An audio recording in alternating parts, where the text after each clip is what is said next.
is swung on and hit in the air to right field deep. And you can't forget about this one. Blaze Salter hits number 5, and the Newport Gulls retake the lead. This is the Newport Gulls pregame show, live from Cardines Field in Newport, Rhode Island. Gone! A grand slam! Two-left power, right tower power, and the Gulls walk off in the 15th inning! Coming up, interviews, stats, standings, lineups, and a whole lot more. Come on, steps from the back for one out, throws to first, and it is in time, a double play. And that one is gone! Joey Hefner! A high drive, left field deep. Bolzano going back, looking up. This ball is a two-run homer. T.J. Jones hits it out. Stay tuned. The pregame show begins now on the NECBL Broadcast Network. In his first year covering Newport Gulls baseball, here is play-by-play broadcaster Darren Zaslow. Newport looks to get back to its winning ways here tonight in Game 4 of the Pell Bridge Series as the Newport Gulls host the Ocean State Waves here at 6:35 p.m. from Cardines Field in Newport, Rhode Island. Darren Zaslow with you here. Newport 6-14 entering play here tonight. Ocean State is 15-4 entering play. The Gulls are coming off an 8-5 loss this past Monday against the Mystic Schooners. Getting the ball tonight on the mound for Newport is Drake Fellows, the right-hander out of Vanderbilt. Has not allowed an earned run this year through 5 innings pitched. He has also struck out 6 hitters thus far. Ocean State coming off a 5-2 win over Upper Valley this past Monday. Ocean State with the best pitching staff in the NECBL, a team best 2.59 ERA and a league best ERA as well at that. It's Newport and Ocean State here on the NECBL Broadcast Network. The Gulls pregame show starts right now. Welcome back to the pregame show on the NECBL Broadcast Network. I'm Cam McGuire standing along Newport Gulls pitcher Jack Patterson. Jack, you were a part of the Gulls in 2014 and your team ended up winning the championship. What was that experience like? And do you see any similarities with this team and the 2014 team? Oh yeah, I mean 2014 was definitely an amazing experience. It's something I'll take with me for the rest of my life, winning that championship. But I definitely do see a lot of similarities because in 2014 we definitely had the best team in the league, and we went through a little bit of a cold stretch like we're doing now. We played terrible in the entire month of July, so you know, it's kind of similar of how our June went. So I mean, I think we just need to stick together, and that's what we did in 2014. I think if we stick together this year, we could have a very similar result. So you're a pitcher at Bryant University, and you're a pitcher here for the Gulls. When did you figure out you were going to be a pitcher, and was there a person in particular that influenced you in deciding to be a pitcher? Yeah, I mean, I wasn't a pitcher my whole baseball career. I probably didn't start, you know, being a pitcher only until probably like my sophomore year in high school. And I was actually with like my hitting coach, and he kind of sat me down one day, and it was like he thought that pitching was the route if I wanted to be a college baseball player. So we sat down that day, set up a plan, you know, with training programs and stuff, and that's when I started becoming a pitcher. Well, you can thank him because it looks like things are working out for you. I know you're a big Mets fan. Oh, yeah. Is there a pitcher on the Mets or in the MLB in particular you try to resemble your game after? Yeah, big Mets guy. I like watching Steven Matz. You know, being a lefty, I try to resemble him a little bit. I love his mechanics and just the tempo he has when he gets on the mound. Always a big Clayton Kershaw guy. I mean, can't really model your mechanics off of him, but you know, just his demeanor, the way he battles, he's just a gamer. You know, I hate saying it because I'm a Mets fan, but Max Scherzer's also a great guy to watch. Just his mentality on the mound, it's awesome. So those 3 guys I would have to say. So Star Wars night here at Cardines Field. Is there a Star Wars character that, you know, is one of your favorites, and why is that? Yeah, big Star Wars guy. Definitely like the older ones better than the new ones, but I'd have to say Luke Skywalker. I was pretty fired up when he came back in the last movie, and so I'm excited for what is it, episode 8? Oh, yeah. Episode 8 in December, so I'm ready to go. There you go. That's all we have here, folks. The pregame shows continues next on the NECBL Network. Welcome back to the pregame show here on the NECBL Broadcast Network.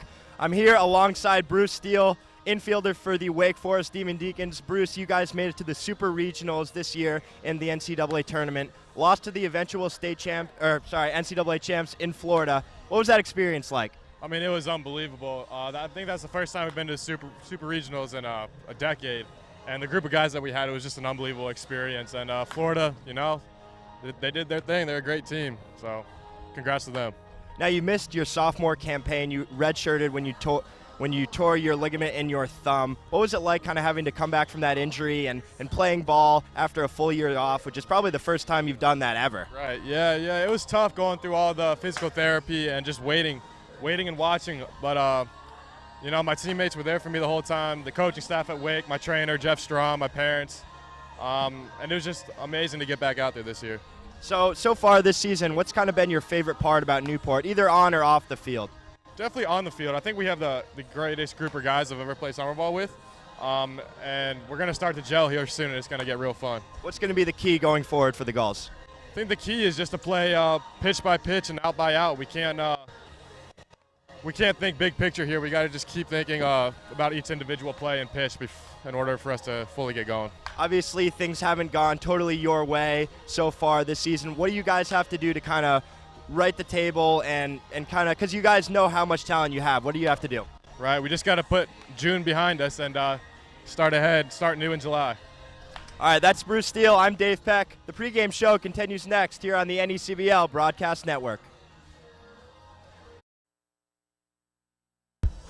Welcome back to the pregame show here on the NECBL Broadcast Network. It is time for the Broadcasters Roundtable.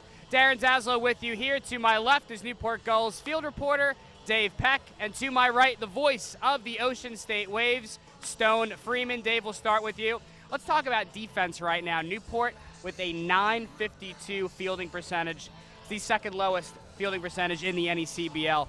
As we get into the back half of this regular season, how important in your mind is defense going to be for this team? It's going to be incredibly important. There have been so many innings so far this season where that one, maybe two errors in the inning has kind of been the game-changing inning for the team. And they've been close games pretty much a lot of the way until maybe that 6th or 7th inning where there's a walk, there's maybe a hit by pitch, and then maybe there's an error. And so far this season, that has not been able to, come to hurt. That has been able to hurt the Newport Gulls a lot, and they have to be able to limit those going forward because so far teams have really taken advantage of that. On the mound tonight for Newport, they're going to go to the right-hander Drake Fellows out of Vanderbilt. He has not allowed an earned run over 5 innings this year with 6 strikeouts. What does he need to do tonight to be successful, Dave? He's got to keep the ball low. He's got to attack these guys. The strength of this team, obviously they're a great team. The strength of them is defense and pitching. So these batters, Fellows plays in the SEC at Vanderbilt, so he knows that he can go after these hitters a little bit, challenge them, make them put the ball in play, make these Gulls infielders and outfielders make plays and not get errors. But it's going to be a close one, knowing that both these pitchers are presumably very good. It's going to come down to that 1, maybe 2 innings where defense maybe loosens up a little bit and one team is able to push across a run and able to get the win. This is game number 4 of the Pell Bridge Series. Ocean State is outscoring Newport in those first 3 games by a score of 18-6. Dave, here tonight, Newport, we've seen it, has had trouble with this Ocean State team. How big would it be for them to grab a win here against the Waves? It would be really big. I'm not gonna put it lightly. This team is in desperate need of a win, desperate need, and I think kind of the target on the back has switched a little bit. Now the Gulls are the underdogs, trying to get at the Waves and trying to start something this part of the season. They're flipping the calendar on June. And at this point, it's basically every win matters a lot. And I've talked to a lot of the guys, and they're confident about who they have in the lineup and who they have in the field. It's just a matter of putting it together for 9 innings and kind of trusting each other day in and day out, at-bat to at-bat and inning to inning. Stone, Ocean State is 15-4. That is the best record in the New England Collegiate Baseball League, and you wonder why. Well, it's been the pitching, a 2.59 team ERA. That's the lowest team ERA in the league. Again, can you talk about this pitching, what you've seen from them? I think the pitching, the best part about it is it seems like whenever they give something up, they give up a run, sometimes it might be an unearned run, they bounce back and seem to shut down their opposing team the rest of the way. Just earlier this week, they were in New Bedford on Sunday, and Ben Anishko gave up 2 unearned runs in the 4th inning, and then the pitching staff would give up no runs the rest of the race. So it's just really responding to adversity, and sometimes the fielding can let down the pitching, and that can hurt them. But going forward, really it's just been rebuttaling and responding to how the offense, what the numbers they're putting up against the team. They just played well against the Upper Valley Nighthawks, the best offense in the league. They held that team to just 2 runs, and those were in the middle of the game. And really, it's the middle innings before you're going to the bullpen at the end of the starters outing that's a little shaky for the Waves. But other than that, the bullpen has been phenomenal, and the starting pitching, the Waves have gone to this new type of a system where the starters are going into the 5th or 6th innings, and that's it. And they're not pushing them into the 7th. We've seen guys that have given up just 1 hit through 4 innings, and they come out and the bullpen's going the rest of the way from the 5th through on. And it's worked so far. And the month of June was phenomenal for the Waves, the best road team in the NECBL right now. And Cardines has certainly been nice to them this season. So it's a team that the pitching is really carrying them, but the offense is just doing their thing when it matters. It certainly has been a dynamic Ocean State Waves offense led by Bobby Honeyman, a .328 batting average for the Stony Brook product. Stone, what have you seen from Honeyman thus far? Yeah, Honeyman, I think the biggest transition he's had to make is, we had Chris Hess on our roster at the beginning of the season from the University of Rhode Island, a 3-time Wave. He'd get drafted, and obviously respectfully so, up and left down to Tampa to join the New York Yankees. And Bobby had to move from 3rd base to 2nd base, a position he's never played before. And he's making it look easy out there. And over the past couple games, they've given him some nights off. Respectfully so, once again. I mean, he started every game this season. He's had the past couple nights off, so it'll be interesting to see if he's back in the lineup tonight, where they're going to put him. But there's a lot of versatility in this Waves offense, our defense rather. Bobby can play 3rd base and 2nd base. You got Kyle Conger that can play both middle infield positions. Randall Canamaro can play both corner positions. And when you mix in all of that, it creates a dynamic type of defense. And Bobby has transitioned well defensively.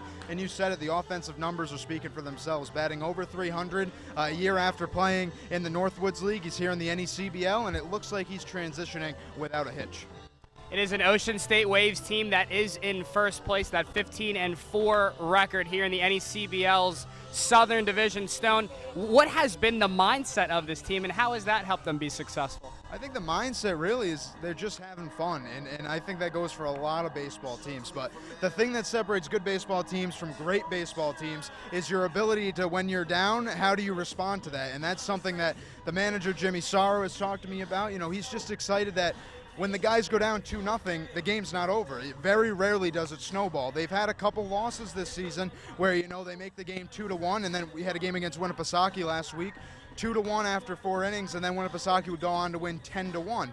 And those are some shaky outings. But when you have 15 wins, the most in the NECBL, 4 losses, the least in the NECBL, there's not much to be upset about. And these Waves are just happy to be out there playing baseball. And when you have that versatility, you have that positive attitude, the results on the field just kind of come. It's Star Wars night here for Game 4 of the Pell Bridge Series. It's Newport and Ocean State. First pitch set for 6:35 p.m. For Dave Peck and Stone Freeman, I'm Darren Zaslow. The Newport Gulls pregame show continues next, right here on the NECBL Broadcast Network. Welcome back to the pregame show here on the NECBL Broadcast Network. It is time for the Manager's Show. Darren Zaslow with you here, joined alongside Newport Gulls second-year manager Al Leyva. Al, you look at this Newport team right now. We'll break down the pitching first. It's a 4.28 team ERA. Drake Fellows gets the ball on the mound for the Gulls. When you look at this pitching, what have you seen so far, and has it been improving? Yeah, it hasn't been improving, but we still have a lot more to improve on. What we're really trying to focus on our pitchers is throwing first pitch strikes, getting ahead of the account, and hopefully then they could, get these guys out.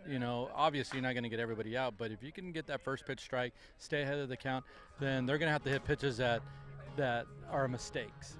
And right now we're 0-2 or we're 2-0, and so now they're getting a fastball they see, and they've been making good contact on it. So we can change that a little bit. I think we'll be in really good shape. Offensively, Newport hitting 228, led by Andrew Dashbach, the Stanford product hitting 382. From an offensive perspective, what does this team need to focus on in the back half of this season? Well, you know what? We need to focus on putting the ball in play. I think the other night on Monday we had 14 hits, I believe, but we also had 14 strikeouts.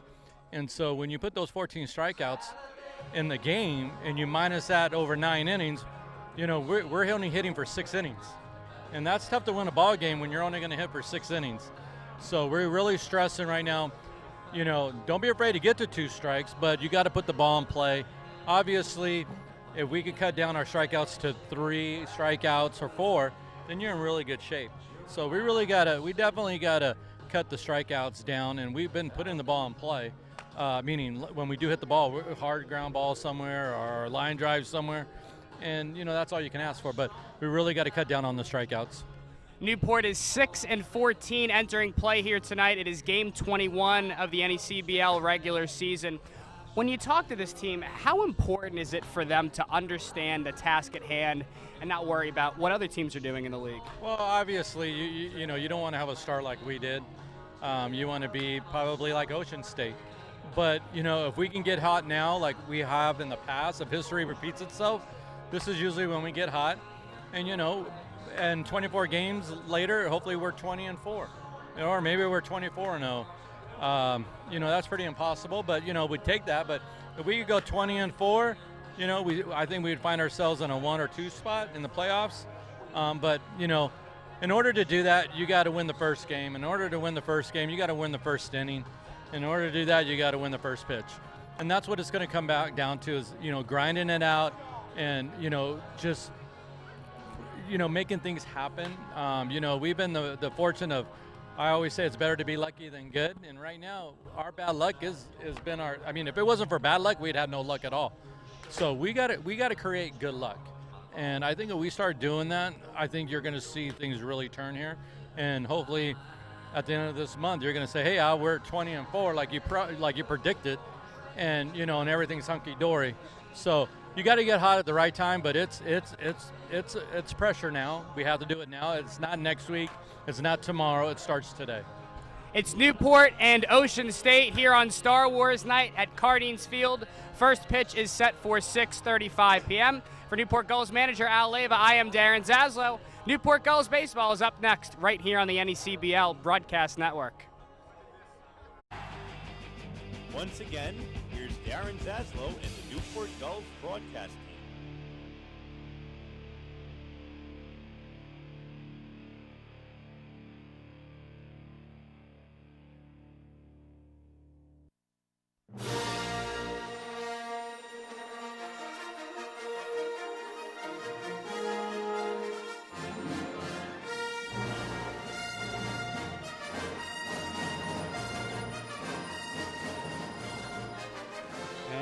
Welcome to Cardines Field here in Newport, Rhode Island for Star Wars Night. It's Game 4 of the Pell Bridge Series between the Newport Gulls and the Ocean State Waves. How you doing, everybody? Darren Zaslow with you here. To my left is Newport Gulls scorekeeper Ben Maxoud, the voice of the Ocean State Waves, Stone Freeman, and to my right is Newport Gulls field reporter Cam McGuire. We are all here with you, located in the broadcast booth behind home plate. Ocean State is 15-4 entering play here tonight. Newport is 6-14. Once again, it is Star Wars Night here at the ballpark. Ocean State coming off a 5-2 win over the Upper Valley Nighthawks this past Monday. The Waves are currently on a 3-game winning streak. Stone, have also won the first 3 games of this Pell Bridge series. They've outscored Newport 18-6. This Waves team is really starting to find its stride as we get into the back half of this regular season. Yeah, it's 3s across the board. It's a 3-0 record they have against the Gulls this season, a 3-0 record they have overall in the month of July, following a month of June that they just rolled really pretty much through the NECBL. Right now those 4 losses are a league low. They're 15 wins, a league high. That makes it out to be the best record in the league. But the one thing that stands out to me the most is their road record of 7-3 is the best in the NECBL as well. So they come on the road, and this is, talk about 3s, their 3rd straight road game. They're 2-0 so far on the road this month. and they're looking to make that 3 tonight. However, though, this Gulls team, they get a couple more big bats in this lineup. I was looking at their lineup. They get the 2 guys from FSU in the lineup tonight. So the reason why I bring that up is I think this is a different lineup than the Waves had seen in the past 3 meetings with the Gulls tonight. You're talking about it off there. You're kind of hoping here the Gulls can rattle off some games and wins over the course of this month of July. And I think that these power bats are really going to come around. The Waves cannot take this team lightly tonight. Certainly going to be an interesting matchup. Ocean State with the best pitching staff in the New England Collegiate Baseball League. A 2.59 team ERA for Ocean State, Cam. And for this new look Newport lineup, that's something that they're going to have to cope with here tonight. Yeah, definitely. Just going off of what Stone said earlier, Ocean State has had an advantage over the Gulls this season. They've won 3 out of 3 games against them. But like you said, this Newport Gulls team has a different look to it than last time Ocean State played them. So I'm interested to see how these 2 teams match up tonight. Once again, Ocean State 15-4 entering play here tonight. Newport 6-14 here on Star Wars night at the ballpark. And Newport Gulls game jersey will be given away courtesy of Newport Gulls baseball. It's the Waves and the Gulls. First pitch set for 6:35. Don't go anywhere. We'll take you through last night's NECBL scoreboard and the current standings when we come back right here on the NECBL Broadcast Network.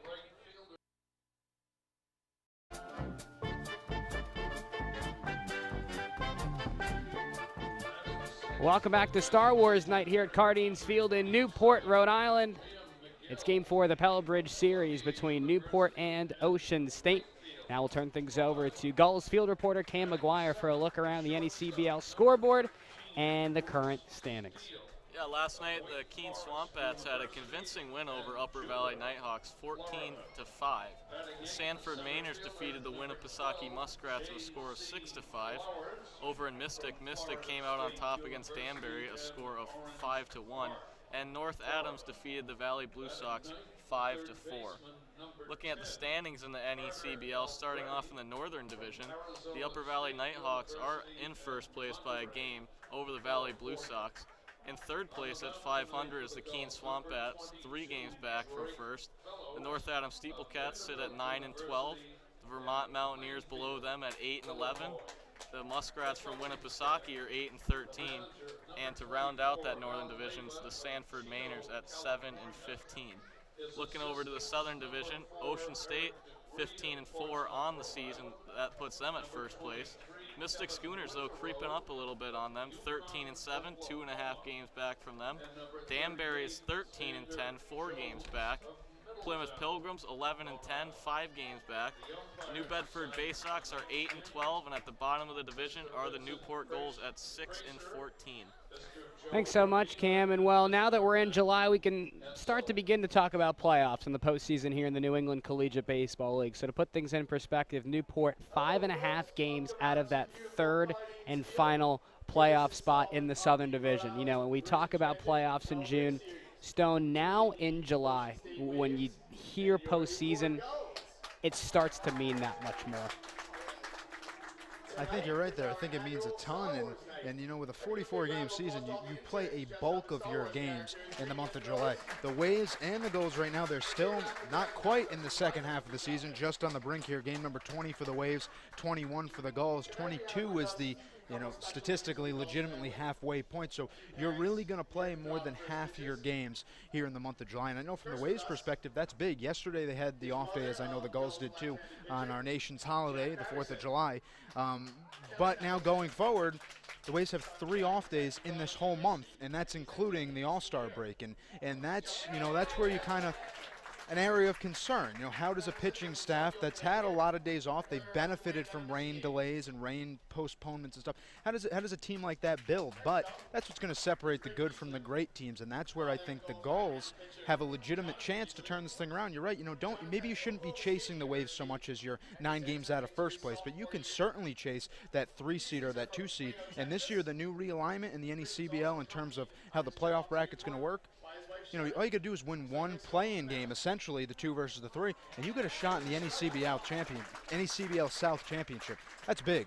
And I think the month of July, though, it's just a grind for a lot of these teams. It's a different atmosphere in terms of the games really mean that much more.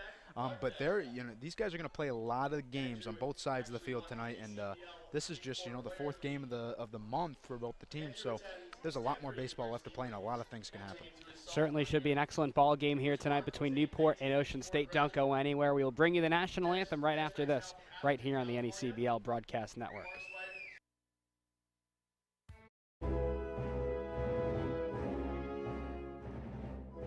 Just about ready for the national anthem here at the ballpark tonight. It will be sung by Amory Kerwin. Send it down to the field.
A beautiful national anthem sung by Amory Kerwin. Tonight's first pitches were thrown out by Kelly Patterson, the mother of Gulls left-handed pitcher Jack Patterson, Rick Heasley, the father of Gulls right-handed pitcher Jonathan Heasley, and Mark Dashbach, the father of Newport Gulls Andrew Dashbach. Dashbach was also named the NECBL Week 4 Player of the Week. We're just about ready for baseball here on the NECBL Broadcast Network. Don't go anywhere. The starting lineups and first pitch is up next right here on the NECBL Broadcast Network.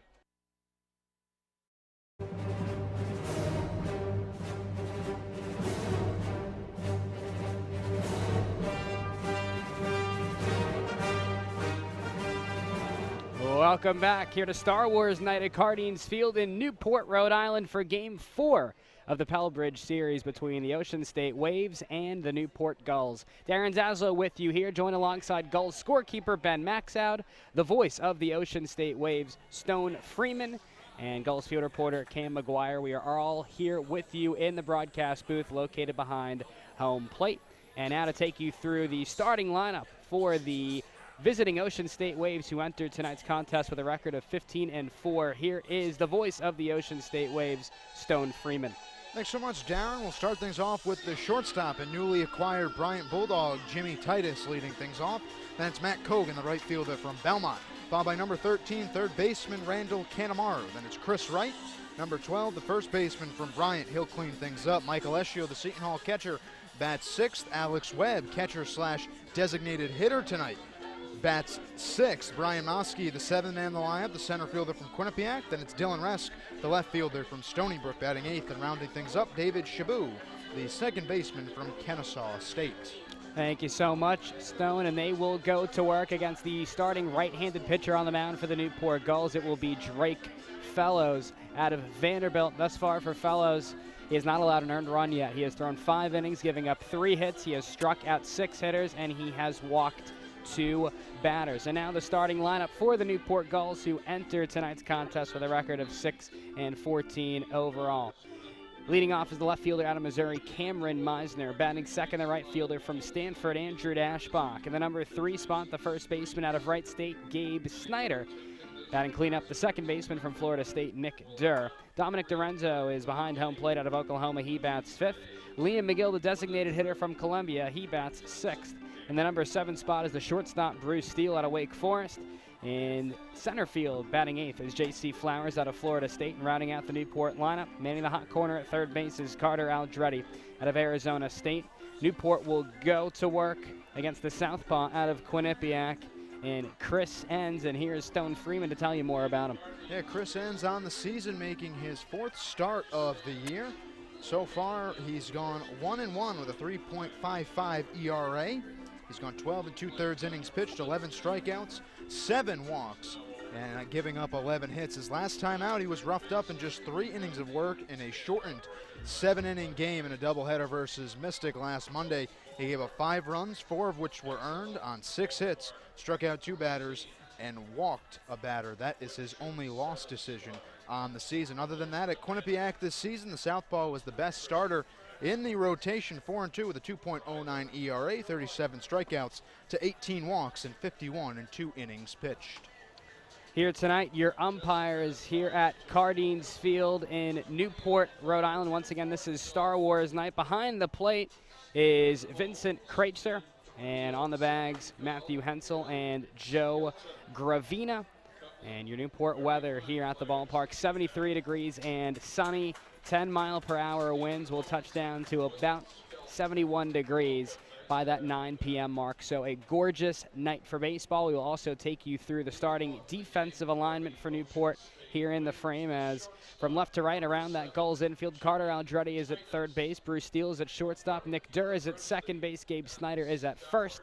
From left to right in the outfield, Cameron Meisner is in left field, J.C. Flowers in center field, Andrew Dashbach in right field, Dominic DiRenzo behind home plate, catching the balls and the strikes from Drake Fellows, as Jimmy Titus, the shortstop out of Bryant, will step in from the right side. First pitch fastball in there from Fellows on the outside corner. It's 0-1. First pitch thrown at 6:38 p.m. Fellows will work out of the windup from the first base side of the rubber. A 1 curveball waved out and missed for strike 2. Your field dimensions here at the ballpark: 315 down the left field line, 365 to left center, 395 to deep center field, 340 to right center, 285 down the right field line. The fences here at the ballpark are 28 feet high. And the 0-2 from Fellows on the way. Fastball, swing and a miss, strike 3. Great pitch from Drake Fellows. 3 pitches, 1 strikeout for the right-hander out of Vanderbilt for out number 1. Yeah, Jimmy Titus, a hard guy to strike out too. He just recently joined the Ocean State Waves after finishing up a temporary assignment with Chatham out of the Cape League. And he's retired quickly on 3 straight pitches. Fantastic job by the starter and Fellows. Remember, he is familiar with this Ocean State lineup. Made a start against these guys last Wednesday, but that was his first time against Titus. So far, he wins that battle. Through 5 scoreless innings in that ball game as well, he struck out 6 hitters, as Matt Kogan, the right fielder out of Belmont, steps in, looks at a changeup on the outside corner for strike 1. The next offering from Fellows is on the way. This one fouled off left side, 0-2. Newport dressed in their home white uniforms with Gulls written in blue, outlined in orange from left to right. The numbers on the front and the back of the jersey are blue, outlined in orange as well.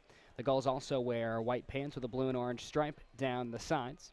Ocean State in their road navy blue tops with Waves written in light blue from left to right. The numbers on the front and the back of the jersey are light blue. The Waves also wear gray pants with a navy blue stripe down the sides, as Matt Kogan swings at an outside curveball for strike 3. 6 pitches, 2 strikeouts for Drake Fellows. Brings up the third baseman, Randall Canamaru, out of Columbia. Yeah, Fellows he works efficiently. And, you mentioned it, Darren, that he's pitching from the windup, but it's classified as a windup, but really it looks like he's pitching from the stretch. His back is to the first base side. He wastes no time, gets to the top of the rubber right away, and he mixes in that curveball so well, and both Titus and Kogan go down on curveballs, and 2 strikeouts, just phenomenal so far. Canamaru checks his swing on a curveball there that just missed below the knees. It is 1-0. Fellows, of course, had a very solid season this year at Vanderbilt. Made 16 appearances. He started 10 games. Had a 3.30 ERA. He went 3-3 as Canamaru takes a swing and a miss at a pitch in the dirt. Now 1-1. Also at Vanderbilt, Fellows threw 62.2 innings this year. He gave up just 23 earned runs on 54 hits. He had 68 strikeouts. He was averaging over a strikeout an inning in the SEC. He was excellent this year. 1-1, swing and a miss on a fastball, strike 2. I think what really helps him out too, and obviously it's nothing you can get upset about, it's the way he is. He's so lanky at 6'5", 210. He's got a great build to him, comes over the top, and the curveball or the fastball comes out of the same arm slot, and it's just fooling batters here early. 1-2 curveball waved at and missed for strike 3. It was a pitch in the dirt. Dorenzo applies the tag. 3 up, 3 down, 3 strikeouts for Drake Fellows. That's your top half of the first for Ocean State. No runs, no hits, no Newport errors, none left aboard. The Gulls will take their first swings of the night when we come back right here on the NECBL Broadcast Network.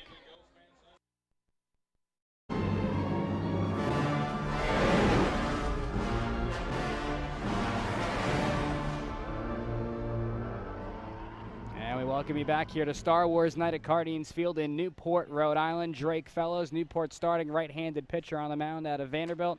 A perfect frame, 3 up, 3 down for Ocean State, 3 strikeouts for the Vanderbilt product in Fellows. Take you through the starting defensive alignment for the Ocean State Waves. It looks like this from left to right around the infield. At third base is Randall Kanemaru. Jimmy Titus is at shortstop. At second is David Shabu. And at first is Chris Wright. From left to right around the Ocean State outfield, Dylan Resk is in left field. Brian Mosky is in center field. And in right field is Matt Kogan. Catching the balls and strikes from Chris Enns, the southpaw out of Quinnipiac, is Mike Alessio. As Cameron Meisner will step in here for Newport, the left fielder out of Missouri. We'll try and get this Newport offense rolling. We are scoreless here in the bottom half of inning number 1, game 4 of the Pell Bridge Series. Yeah, I think for Enns tonight, his big thing is just looking for a bounce-back performance, looking for 5 strong innings of really good pitching. Obviously, he's got the benefit of being a left-hander in terms of, kind of a uniqueness to him. And just after getting roughed up his last time out against Mystic, you love to see your ace in the rotation come back with 5 or 6 strong innings. Well, here's Cameron Meisner. He takes a breaking ball in the outside corner for strike 1 there from Enns. It is 0-1. Meisner, very good start here to the season. A .319 batting average. He's 22 for 69. Working out of the windup is Enns. The leg kick, the delivery. Fastball in there for strike 2. So it's 0-2 on Cameron Meisner. Yeah, Enns, much like Fellows, his counterpart on the mound tonight for the Gulls, kind of taller, 6'4", so just a hair under the 6'5" Fellows. 0-2 fastball runs off the outside corner for ball 1. Of course, Darren Zaslow with you here. Also joined alongside Gulls scorekeeper Ben Maxow, the voice of the Ocean State Waves, Stone Freeman, and Gulls field reporter Cam McGuire. And winds and deals. This one lifted in the air. Down the third base line, slicing foul will get into the seats. Still 1-2 on Cameron Meisner. Lots of speed there out of the left-handed batter's box. He resides in Poplar Bluff, Missouri. He's also walked 11 times this year. Once again, a .319 hitter. Bouts with an open stance from the left side. Swings the all-black bat. Next pitch. Once again, lifted foul left side. He will still do the 1-2 pitch again here between Enns and Meisner, a lefty-lefty matchup. Yeah, I see this a lot in baseball in general, but what do you need out of your leadoff man? It's almost a checklist, and one of them is to really work deep into counts, get this pitcher to throw a lot of pitches in the first batter he faces. 1-2 curveball just misses below the knees. 2 balls and 2 strikes. Enns, though, with very good numbers entering play here tonight. A 3.55 ERA for the left-hander out of Quinnipiac. He has 11 strikeouts and 12.2 innings pitched, so he's almost averaging a strikeout an inning. Break-even offering. Sharp ground ball, right side, picked there on the long hop by the first baseman. Right, he will take it to the bag himself as he calls off Enns for the out number 1. 3 unassisted if you're keeping score with us at home. Yeah, that's just a great play by Wright. Goes to the backhand, and he's unique. He's a left-hander playing first base. The only infield position you can play as a lefty is first, and Wright goes to the backhand, makes the easy play, takes it himself, and for Enns, you're just going to be happy you win the battle against a great batter in Cameron Meisner that's obviously been getting on base of late, but this lineup's just going to get deeper for the Gulls, and Enns is going to be forced to work this outing. Here is Andrew Dashbach, the right fielder out of Stanford, hitting .382. He has been excellent this year for Newport. Won the NECBL Player of the Week this past week as he takes a curveball there for strike 1. Dashbach this year, 21 for 55. He has 13 runs scored, 5 walks, and 15 strikeouts. The 0-1. Curveball, soft line, drive shallow, right field, over the head of right. It'll drop in, a base hit.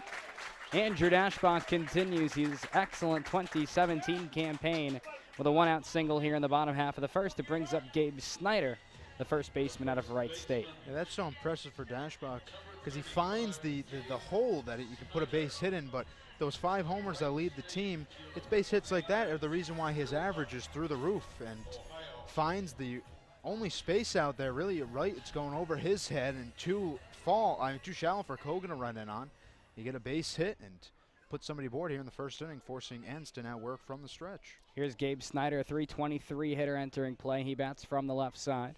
First pitch from Enns, fouled off left side, out of play. Snyder just a tad late on that offering. It's 0-1. Snyder with that .323 average, he is 10 for 31, 5 runs scored and 11 RBI, 9 strikeouts and 4 walks. Enns leans over that front hip as he rests the brown glove on his kneecap. Sets the brown glove letter high, 0-1. Big swing and a miss on an elevated fastball. 0-2 on Gabe Snyder. What I've seen so far from this Gulls lineup, too, is they're not afraid of Chris Enns in the slightest. They're swinging early in counts. They're battling. And we've seen Gabe Snyder swing at 2 straight pitches. You know, the first 2 of the at-bat, fouled one away and swings through one there. Off of first is Dashbach. He's held on by right. A long pause from Enns. 0-2. This one crushed. Deep right center field. It'll land in the right field. Deep triangle out there. Around second, heading for third is Dashbach. They're going to wave him home. And Dashbach will score. The throw to third from Titus is in time to get Snyder out over there. But it's an RBI double here from Gabe Snyder. It gives Newport an early 1-0 lead here in the bottom half of the first. Yeah, that's just a productive at-bat. And, you know, you take advantage of this Cardines Park that has such an interesting look to it. You put it into the triangle out in right center field. That's going to get the run in with ease, obviously. Maybe a little bit of a mishap trying to stretch it to third base. However, the logic goes, as long as the first or third outs aren't on the base paths, you're all right. So you get the run in to score, chop down at third base, but a 1-0 lead against the Waves. And here is Nick Durr. He will step in. He's hitting .375 this season. Takes a pitch outside for ball 1. Already 1-0 Newport. Bottom 1, 2 out to the base is empty. Next pitch misses up and inside for ball 2. So that's exactly what Newport needs. It's an early lead for the Gulls, a team, Stone, that is hitting .228 on the year, second worst in the NECBL. Yeah, they just need, you know, one start from this lineup that can get them moving, as it's a curveball for a ball. But realistically, you know, all it takes is one outing where the bats get going that can carry you through this month of July. And if your Enns, you just got to watch out here. You're already giving up a run. 2-0 missed high to make it 3-0, and Enns will miss upstairs once again for ball 4. It's a 2-out walk here to Nick Durr to bring up Dom DiRenzo, the catcher out of Oklahoma. And I think that run is also big because, remember, last time the Waves came here, it was a 1-0 game right up until the 5th inning. And that's when, the 8th inning, when the Waves would put up 5 runs in that inning to take home the 5-1 advantage. And I think that's why, you know, the runs early in the contest, they matter. They matter because you can carry yourself through putting up a run every couple innings, and it's just going to accumulate and make it even tougher for the Waves to come back. So here's Dominic DiRenzo out of Oklahoma. He's hitting .250 this season. He's 1 for 4 with a run scored, a couple RBI. 2 walks and 2 strikeouts. Resides in Pittsburgh, Pennsylvania. He bats from the right side. First pitch, fastball in there at the knees for strike 1. It is 0-1 on DiRenzo. And, you know, Stone, you bring up a great point. This Newport team has not yet won back-to-back games this season. So that kind of puts things into perspective for you. The importance now that we're in July of playing consistent baseball. You string together a couple wins, you can turn the momentum right around. 0-1 from Enns. Fastball misses inside, 1-1 on DiRenzo. We're in the bottom half of the first. 2 outs, a runner on first in Nick Durr. He just walked. 1-0 Newport leads over Ocean State. This is game 4 of the Pell Bridge series. Ocean State claimed victories in each of the first 3 games. Enns works out of the stretch, sets out the letters. Long pause on the mound. 1-1. Fastball misses inside. 2 balls and 1 strike on DiRenzo. Yeah, he's having some trouble, obviously, finding the zone. Just gave up a 4-pitch walk to Durr. Now DiRenzo benefiting of a couple balls as well. But really for Chris, going forward, it's, you can't really throw that curveball until you can get that fastball moving, and he's got to find his spots here. Ends getting ready to throw pitch number 20, another long pause. It's on the way, fastball in there, strike two, now 2-2. It's a good pitch. We even up the count. Now remember, you're still 1 out away from getting out of this inning. That out on the base paths helps you a little bit. The running error, to say the least, from Schneider that tried to stretch a double into a triple, but the Waves can get right back to work offensively if Enns can pick up the strikeout. Enns works out of the stretch from the first base side of the rubber. He will check up on Durr over there. He's back in, standing up to beat the pickoff attempt. I think that's important too. The Waves this season, we've seen a lot of times where the team they're facing can put up a run or two, and then how they respond is quite impressive. They can put up crooked numbers after giving up a run defensively. 2-2, Durr goes. This one fouled off, right side, out of play. Nice job there by Dorenzo to get a piece and stay alive. Still 2-2 on the Oklahoma catcher, who bats in the number 5 spot. Cameron Meisner led off the frame with a ground out to the first baseman right. Andrew Dashbach singled to right field. He would score on Gabe Snyder's RBI double. But Snyder would be out advancing, trying to stretch that double into a triple. Nick Durr then worked a walk. It sets the scene here for Dorenzo with 2 away. Ends out of the stretch.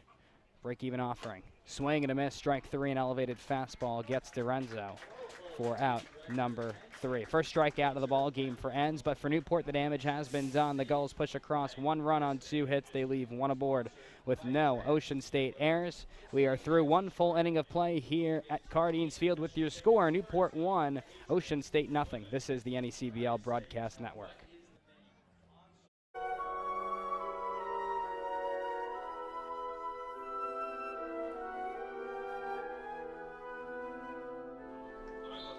As we go to the top half of inning number 2, it is a 1-0 lead for the Newport Gulls here in Game 4 of the Pell Bridge Series on Star Wars night. Darren Zaslow with you here, joined alongside Gulls scorekeeper Ben Maxoud, the voice of the Ocean State Waves, Stone Freeman, and Gulls field reporter Cam McGuire. We are all here with you. Ocean State looking to respond here in the top half of inning number 2 with hitters 4, 5, and 6. Chris Wright, Mike Alessio, Alex Webb will all try and get Ocean State on the board here.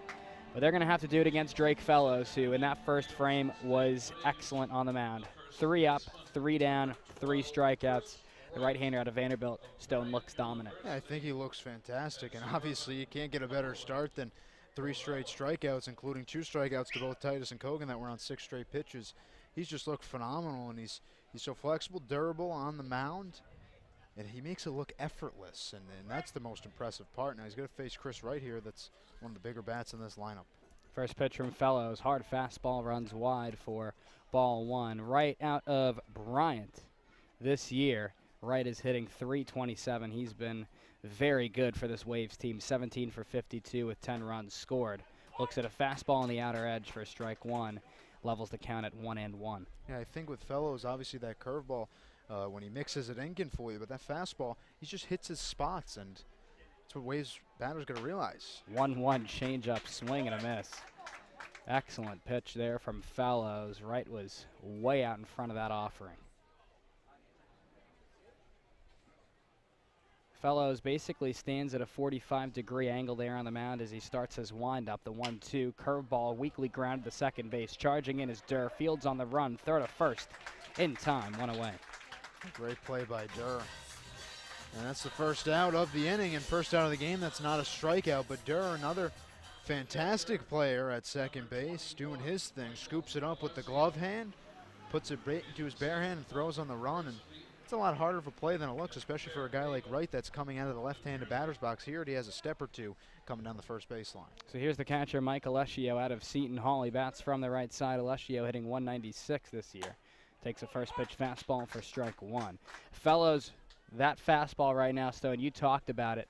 I mean, that is a hard pitch, and he has really been around the plate a lot tonight. Yeah, and I don't think there's any type of, that one's rifled foul down the first base side. But I really think that the fastball, there's no tricks to the pitch itself. He just hits his spots, but it's how he's mixing in the changeup and the curveball that that the fastball looks 10 times better. I mean, it's not like his fastball is hitting, the lower 90s and really pounding the leather of Dorenzo right now. He's just mixing in his pitches well, and he keeps these batters on their toes the whole at bat. Alessio fouled off the 0-1 pitch to make it 0-2. He would chop this one to short. Bobbled there by Steele on 2 hops. Throw to first, not in time. We'll see how they want to rule it. It's going to be an E6. An error there on Bruce Steele, as Alessio will reach here with 1 out. Yeah, now the 21st error of the season for this Newport squad. But really, for the Waves, I think we talked about this last broadcast too. When the games are close, 90 feet matter, and if that's what's going to take you to get out of this slump here as a group, the first 4 guys retired, 3 of which have been striking out. If that's what's going to take you to get out of it, you just take it and run with it. And Alessio wasn't running fully his hardest on the first baseline. He probably thought it was going to be a bang-bang play. Ends up reaching first on an error. So here is Alex Webb, the designated hitter out of Alabama. 269 batting average. He is 14 for 52. Bats from the left side. Whereas the ankle guard on the front side foot. Fellows sets the tan glove, letter high. He will throw over to first. Back in safely is Alessio. We are in the top half of inning number 2. A runner on first, 1 out. It's 1-0 Newport here in Game 4 of the Pell Bridge series. Fellows sets and deals. Fastball, big swing and a miss from Alex Webb. It's 0-1. Yeah, we saw Webb here last time out against the same pitcher in Fellows. He had a long fly ball out to center field off the wall. It ended up being a single. And the Waves would go on to strand bases loaded with no outs in that inning. So we've already seen Fellows work through some pretty impressive situations. Fellows will step off and just look back Alessio.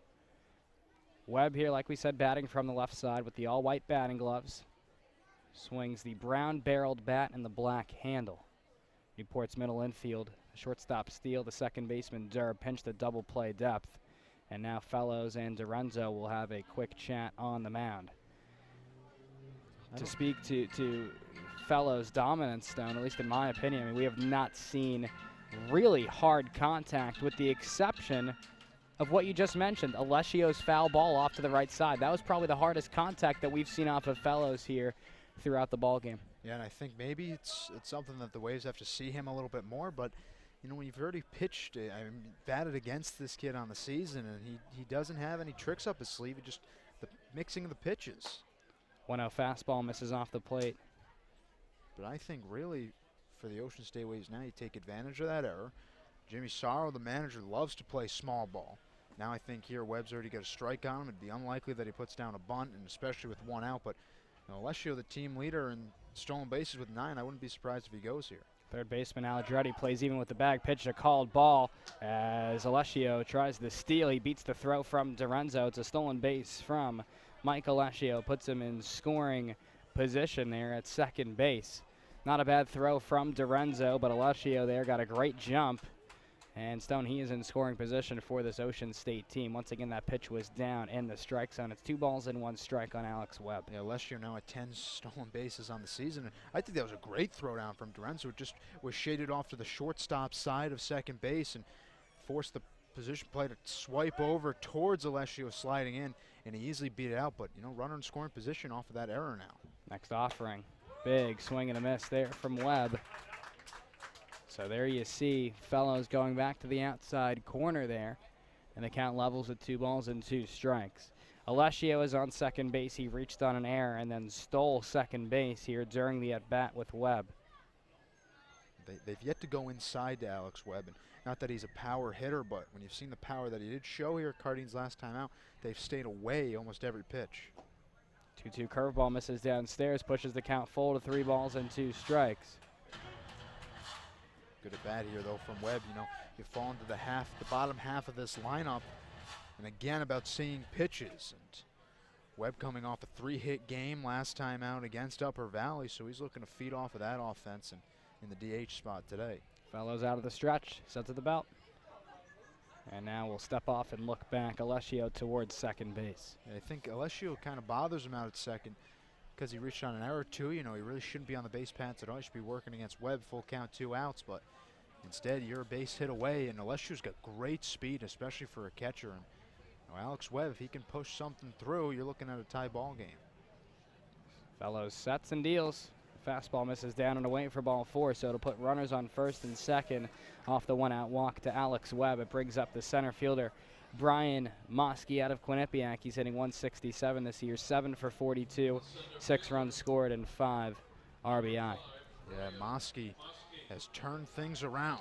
Struggled at the beginning of the season. The average still down, but it's trailing upward, and really on the season so far, that one homer was a long ball against Upper Valley last time out on Monday, and he had a double in that game as well, so he's really looking to turn this season around quickly and become a lethal part of the bottom half of the lineup. That's from the right side, looks at a changeup there on the inner third for strike 1. We are in the top half of the second, 1 away. Runners on first and second for Ocean State. It's a 1-0 Newport lead. Fellows leans over the front hip as he tucks that tan glove around the belt as he gets the sign from Dorenzo. Dorenzo sets the target away as Fellows will once again step off and look back Alessio towards second base. I think the best part about Mosky, though, in the season, he's struck out 10 times, but he's also walked 10 times as well. And the bottom line, that's what you're looking for. I just saw Webb walk, and the Waves now just have to take advantage of this opportunity, once again responding to the run scored up in the bottom of the first. A 1. Fastball misses in the dirt. Levels the count at 1 ball and 1 strike. Off of first is Alex Webb. He walked. Off of second is Mike Alessio. He reached on an error by the shortstop Bruce Steele with 1 out in the frame after Chris Wright led off the inning with a ground out to second base. Fellows, a deep breath after the stretch. This one ground to the shortstop, could be 2. Picked there by Steele, throws the second for 1. Durr's relay to first, in time! 6-4-3. Great job, Steele to Durr to Snyder, and the frame is over. For Newport, or Ocean State, I should say. No runs on no hits with 1 Newport error, and the Waves leave 1 aboard as we go to the bottom half of inning number 2. It's a 1-0 Newport lead right here on the NECBL Broadcast Network.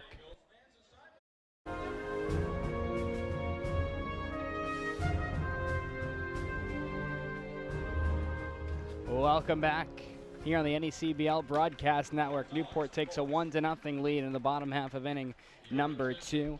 For the Gulls, hitters Liam McGill, Bruce Steele, J.C. Flowers, the 6, 7, and 8 spots in the Gulls lineup all due up here for Newport. Darren Zaslow with you here, joined alongside Gulls scorekeeper Ben Maxoud, the voice of the Ocean State Waves, Stone Freeman, and Newport Gulls field reporter Cam McGuire. We are all here with you as Liam McGill will step in, the designated hitter out of Columbia, looking to do some more damage here against the southpaw on the mound for Ocean State out of Quinnipiac, Chris Enns. Yeah, if you're Enns now, you battle through the first inning. You only give up a run, though, and still very early in the game. You got plenty of time to prove yourself. McGill, the Rhode Island native, though, in this situation, he's looking to continue this streak against Enns. First pitch to Liam McGill, taken on the outside corner for strike 1. McGill, out of Columbia, is the designated hitter here tonight, and Liam McGill this year hitting 116 on the season. He is 5 for 43 with 4 runs scored. Bats from the right side, 0-1. Curveball chopped foul weakly, third base side. It will ricochet off the sidewall there, and it's 0-2 on McGill. And for Enns now, you know, you did end the first inning strong. Got a strikeout after giving up a walk after allowing a run, so you responded well. Got to respond into the second inning. 0-2. Misses up and away, 1 ball and 2 strikes. Enns went there back to the elevated fastball. I think he was hoping maybe McGill would chase on a pitch outside, a guy that struck out 13 times on the season to just 13 walks. I mean, 3 walks rather. And the 1-2 from the Quinnipiac southpaw, skied in the air down the right field line. Wright, Shabu, and Kogan will all give chase, and it will be the right fielder Kogan who has the best look at it, as it will get out of play there. And it is still 1 ball and 2 strikes on Liam McGill, as that ball was carrying there down the right field line. Yeah, once again, Cardine's so unique, and including down that right field line, you got the warehouse and scoreboard. It's a lot going on down the right field line, and Kogan, Wright, and Shabu just all ran out of room. And a 1-2. Curveball line drive over the head of Shabu at second base in the right center field, a base hit. Great piece of hitting from Liam McGill. Third hit of the ball game for Newport. A leadoff single from McGill brings up the shortstop Bruce Steele out of Wake Forest. McGill does exactly what you're supposed to do on a curveball. You watch it for as long as you can and then try to do something with it. And he waited on the curveball and just pushed it into the opposite field. Center field, Mosky comes in to play it. McGill on with a base hit. Shabu, an excellent effort. The second baseman really timed it right, just right to the left-hand side of his glove. So here's Bruce Steele. Steele this season hitting 179. He is 5 for 28, 2 runs scored, and 6 RBI. And sets the brown glove letter high. First pitch to Steele. Misses up and away. Went to the fastball there for ball 1. The entire third base line is covered in shadows. Those shadows, though, are starting to creep into shallow left field and also towards the third base side of the pitching mound. Off of first, there is McGill. He's got a big lead, about 10, 11 feet. And a 1-0 for Mentz. Big swing and a miss from Steele, 1-1. Yeah, great pitch there from Chris. And just a fastball down the heart of the plate. Steele swings right through it. But ends if you're probably looking for a rollover ground out here that can potentially turn 2. Give you 2 down in the second. We're waiting the 1-1 pitch from Menz. Another long pause on the mound. The high leg kick misses high with a fastball. 2 balls and 1 strike. Good take there from Steele. Yeah, the struggles to find the strike zone, though they're not, consistent per se. Enns will find a couple strikes and put them over the heart, but a guy that's got so many strikeouts during his collegiate season, 37 in just 51 innings, struggling right now. He's getting ready to throw pitch number 29. It's on the way, and it's swung on and missed there by Steele to level the count at 2 balls and 2 strikes. Yeah, another great pitch. Really during this NECBL season as well. 12 innings pitched. He's given up 11 strikeouts. Just over 12 innings pitched. It's fantastic, and he's a strikeout type of guy. Right now he's looking for his best pitch here with one on. Lefty-righty matchup, Quinnipiac against Wake Forest. The 2-2. Swing and a miss. Strike 3. Second strikeout of the contest for Enns. There's one away for the center fielder, J.C. Flowers out of Florida State. Yeah, Chris's best outing this season for Quinnipiac was in a non-conference game at the beginning of the year versus Wake Forest. Got a no decision, went 4 strong innings, and gets the strikeout against Steele. And now you're looking at a little bit more of a manageable situation, starting to work your way around that leadoff single, and the strikeout's the best way to do it. J.C. Flowers bats from the right side. He's 0 for 3 this year with 2 strikeouts. That was this past Monday against Mystic when he made his Gulls debut. Looks at a curveball there for strike 1. Yeah, J.C., I remember watching him specifically right around the beginning of the NECBL season with the FSU Seminoles, and just thinking to myself, he's just a freshman, just finished up his freshman season. He's an absolute athlete and a great addition to this Gulls squad. Next pitch to Flowers, curveball, fouled weakly behind home plate, 0-2.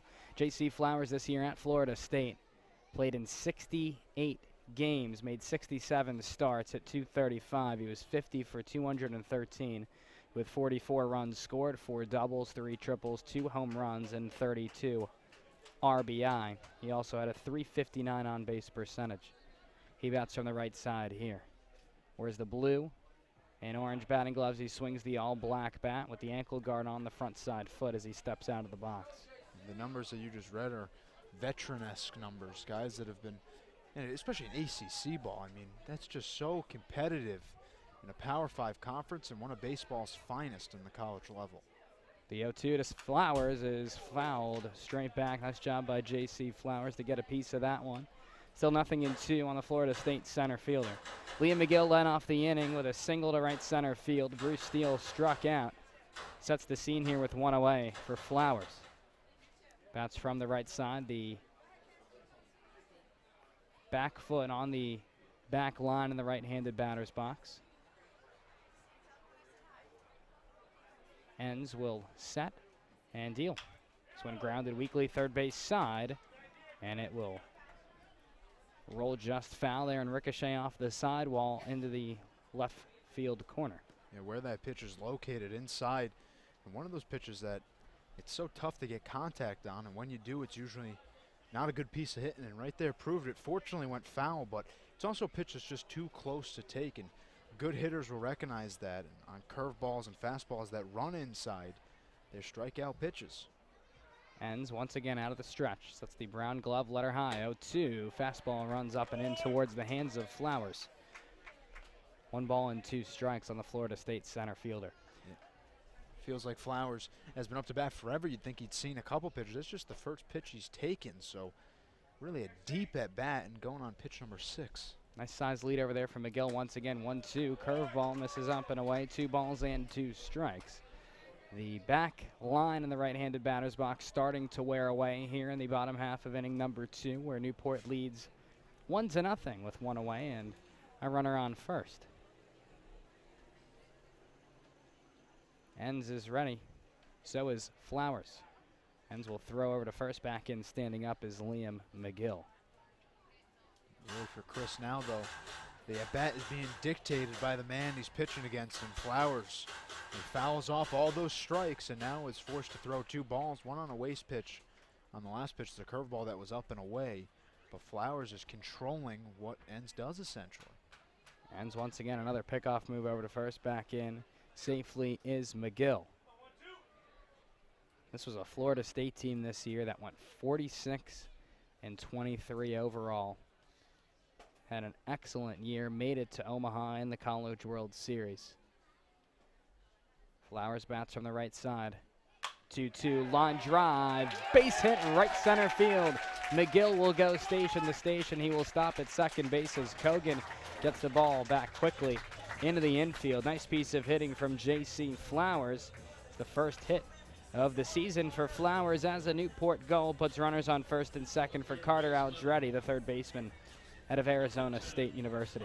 Very similar to what McGill did, took an off-speed pitch into right center field. That time shaded a little bit more towards right field as Kogan made the play instead of Mosky.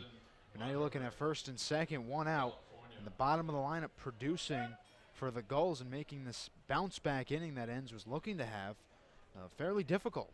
Already facing his 4th batter of the frame, has only got 1 out, and granted it was a strikeout. He needs a big ground ball here, or at least a strikeout to send it to the top of the order. This is Aldretti. Steps in from the right side. He swings the all-black bat. First pitch fastball, taken knee high on the inside corner for strike 1. I think the fastball so far has really been Enns' best pitch, and you know, it's important to keep your confidence up in a situation like this. It's only a 1-0 game, very manageable. You get a ball to roll over here, you're looking at an inning that's going to get your offense fired up. Enns is ready, so is Aldretti. Next pitch. This one fouled off Alessio there, might have got him on the shoulder. I think got him on maybe his bare hand, shaking it. Hard to see, but seems like Alessio will be okay as Enns gets the baseball there from home plate umpire Vincent Kreitzer. It's 1-0 Newport, bottom 2, 1 away. Runners on first and second. J.C. Flowers off of first, he's singled. And off of second is Liam McGill. He led off the frame with a single. Newport currently out hitting Ocean State 4-0. Despite the Gulls having committed 1 error, Ocean State has thus far played a clean slate on defense. Enns gets the sign from Alessio and works out of the stretch. Here's the 0-2. This one, soft pop-up right side of the mound. It'll drop in between everyone. Wright picks up the loose baseball. He'll throw to second to get Flowers there. It's going to work as a 3-6 fielder's choice, and it will send McGill all the way to third. Aldretti aboard here at first base off that 3-6 fielder's choice, puts runners on the corners for Cameron Meisner. Now I'd assume it's just because that ball didn't stay in the air long enough, but you know, the infield fly certainly in play, and instead it's going to work as a fielder's choice, a situation you usually don't see too often, but that just blooped up in between the mound and first base, and now runners on the corners with 2 down. First pitch curveball misses low to Meisner for ball 1. Meisner here tonight 0 for 1 with a ground out. He will bat from the left side. Meisner swings the all-black bat with the black and gray batting gloves. The bat needs the open stance. Ends, leans over that front side hip, rests the brown glove on the kneecap as he gets the sign from Alessio. 1-0 fouled, straight back, 1-1 on Meisner. And going back to that last at bat, though, trying to figure out, how to score it realistically. And it will go down as the fielder's choice. I think it is the right call if you think about it. Really didn't stay too high in the air all that long, but that's just a confusing play for both the runners and the infielders. How do you play something like that? It's not a line drive. You can't freeze, but you can't go either. 1-1 curveball, skied in the air. Shallow right center field coming into his left as Mosky, he reaches up and makes the shoulder high grab for out number 3. For Newport, the Gulls get 2 hits, but they have nothing to show for it. No runs on those 2 hits. They leave 2 aboard with no Ocean State errors. We will go to the top half of inning number 3 with your score. Newport 1, Ocean State nothing. This is the NECBL Broadcast Network.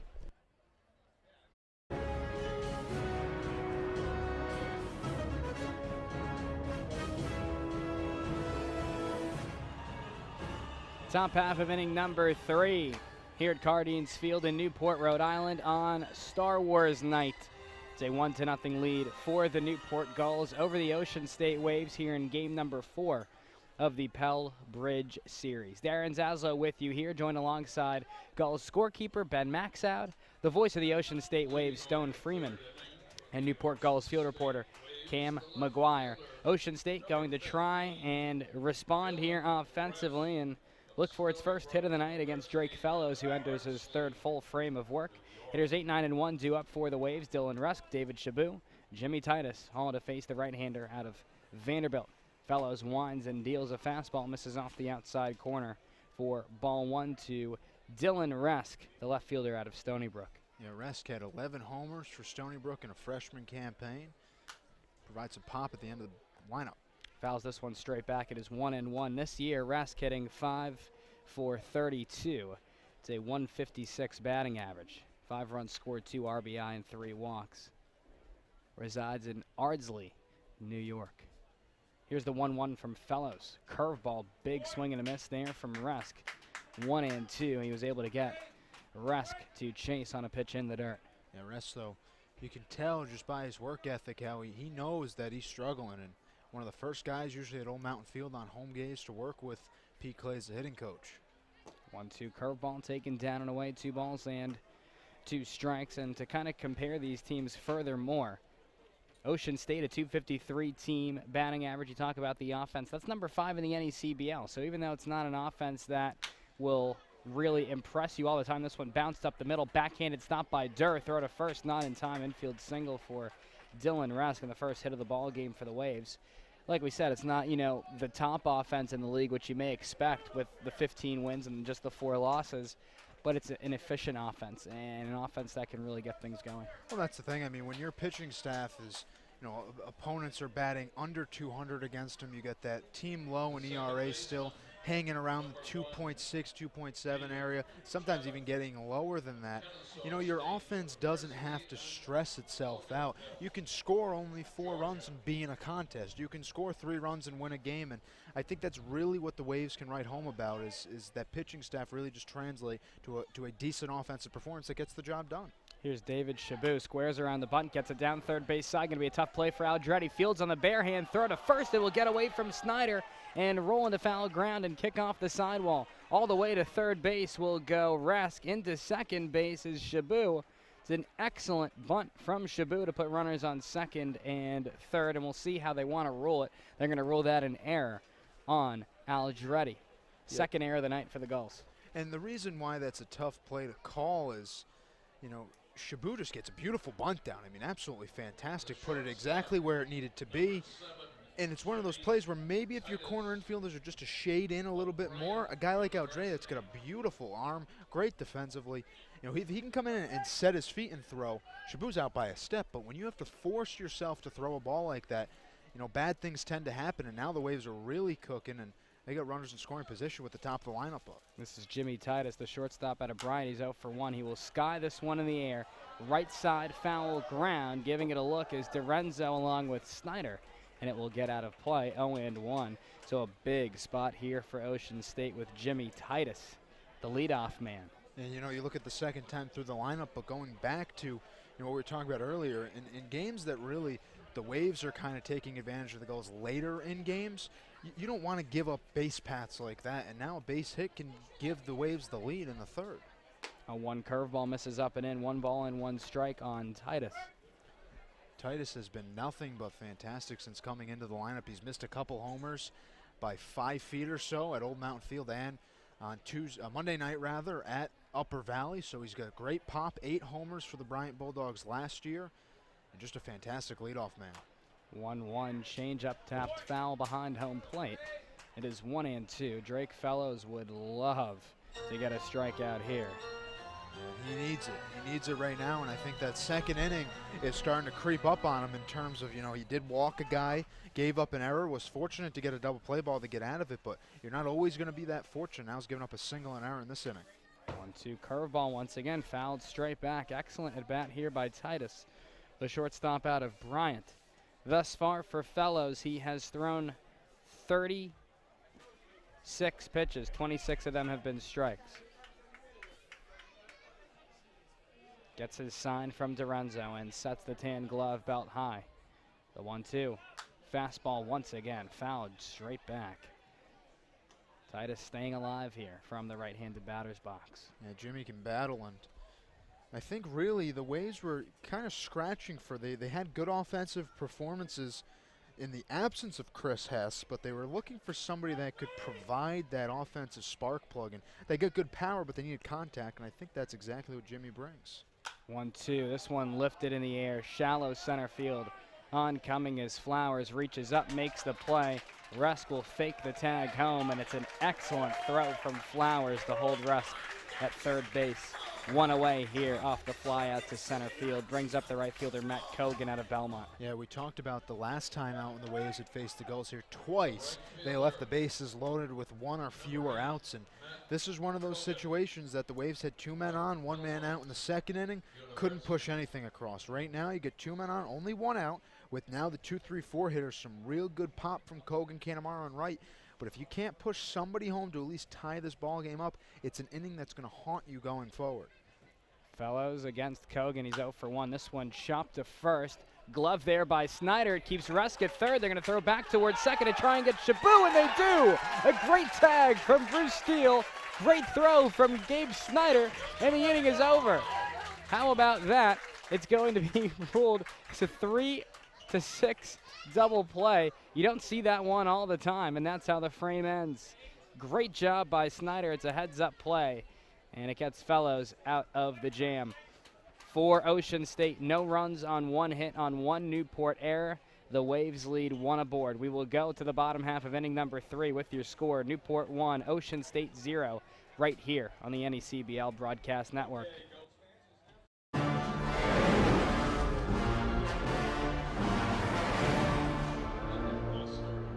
Welcome back here on the NECBL Broadcast Network as we go to the bottom half of inning number 3. Newport currently out in front of Ocean State by a score of 1-0. For the Gulls, hitters 2, 3, and 4 due up. Andrew Dashbach, Gabe Snyder, Nick Durr, all to face the southpaw out of Quinnipiac, Chris Enns, who enters his 3rd full frame of work.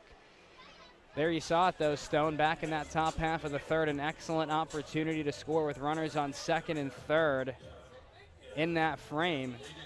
And how about that? No one out. Drake Fellows gets out of the jam with a fly out and a 3-6 double play. Snyder to steal to catch Shaboo too far in between 2nd and 3rd. Yeah, we highlighted it earlier in the broadcast when Gage Snyder, who's going to be batting in this inning for the Gulls, was chopped down at third base, and we talked about, you know, usually it's the 1st or 3rd outs you don't want on the base paths. And the Waves had the 3rd out on the base paths. They'll look back to that inning all game. First pitch to Andrew Dashbach, skied behind home plate.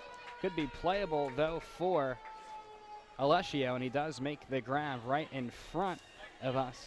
And there's 1 away. Excellent play by Alessio. Yeah, Alessio and Alex Webb, the 2 catchers for the Waves this season. Their offense has struggled. They got some pop. They can come around and you know, put up multi-hit games every once in a while, but one thing is for sure, and it's their defense is very impressive. Two guys from good baseball schools in Seton Hall and Alabama, so they play good competition all year, and they're holding up to their caliber here in the NECBL. This is Gabe Snyder. He will sky this one foul off to the right side and out of play. It is 0-1 on the right state first baseman. He is 1 for 1 with an RBI double, but like Stone mentioned, out trying to advance from second to third to make that a triple back in that first frame.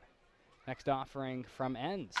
This one absolutely drilled. Deep center field, long run for Moski. Reaches up, makes the play on a dive right in front of the center field fence. What a play from Moski for out number 2.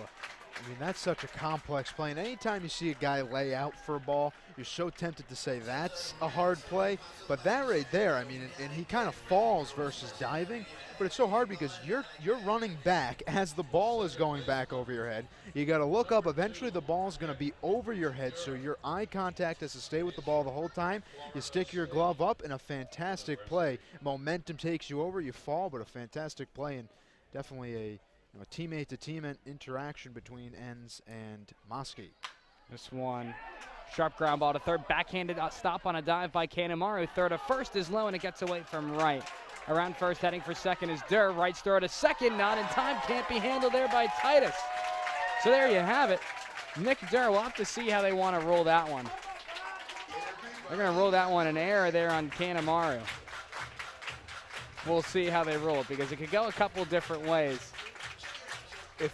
How I'm looking at it is the play from Kanemaru would probably be the initial error, just because it's a good play, it's a tough play to make, but he bounces up, has to throw it across the diamond, it skips in, and Wright has one of those defensive plays where if he picks it, he saves an error. If he lets it go by him, it's unfortunately an error on the player that makes the throw.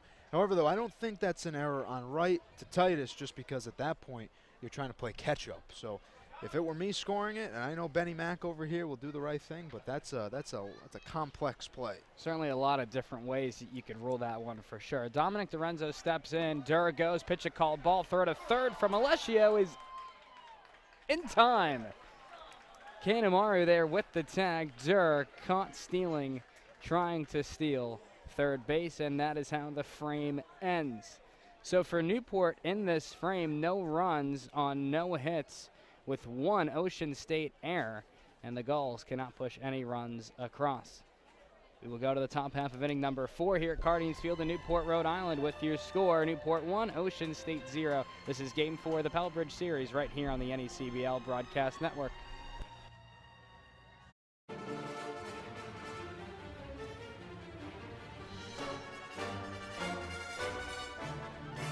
Welcome back here on the NECBL Broadcast Network as we go to the top half of inning number 4. It is a 1-0 lead for the Newport Gulls over the Ocean State Waves here on Star Wars night. And for the play-by-play calls of innings 4, 5, and 6, we will turn over the play-by-play duties to the voice of the Ocean State Waves, Stone Freeman. Thanks so much, Darren. We head to the 4th inning, where the home Gulls have the 1-0 advantage over the Ocean State Waves in Game 4 of the Pell Bridge Series here in beautiful Newport, Rhode Island. Doesn't get much better than this. A fantastic night for baseball as shadows start to eclipse most of the infield here at Cardines. Still the whole right-hand side illuminated in the sun. Randall Kanemaru, the Columbia third baseman, will lead things off here in the 4th for the Ocean State Waves. Drake Fellows still on the bump for the Gulls. This one swung on by Kanemaru, lately tipped back. Now strike one, 0-1 to number 13, Kanemaru. Seems like for Ocean State, Chris Enns, the southpaw to Quinnipiac, is really starting to settle in, so it's kind of getting that pitcher's duel type feel to it here early on. The 0-1 from Fellows outside into the left-handed batter's box over the chalk line, and now the count goes even at 1-1. The Waves missed out in the 3rd. Hit runners on 2nd and 3rd with no outs, as here comes the 1-1 to Kanemaru. This is swung on and lightly shifted down the first base side and out of play. Those runners on 2nd and 3rd for the Waves. The top of the lineup due up. Jimmy Titus would fly out to center field, and then Matt Cogan would ground out into the ever so unusual 3-6 double play that chopped down David Shabu at second, who was caught in between 2nd and 3rd base. Here's the 1-2 to Kanemaru, and that's outside and low. Stop on the backhand from DiRenzo, and the count now goes level at 2 apiece. And you look at Fellows' pitch count here, I mean, he's doing an excellent job. 42 pitches thrown, 31 of which have been for strikes, 11 for balls.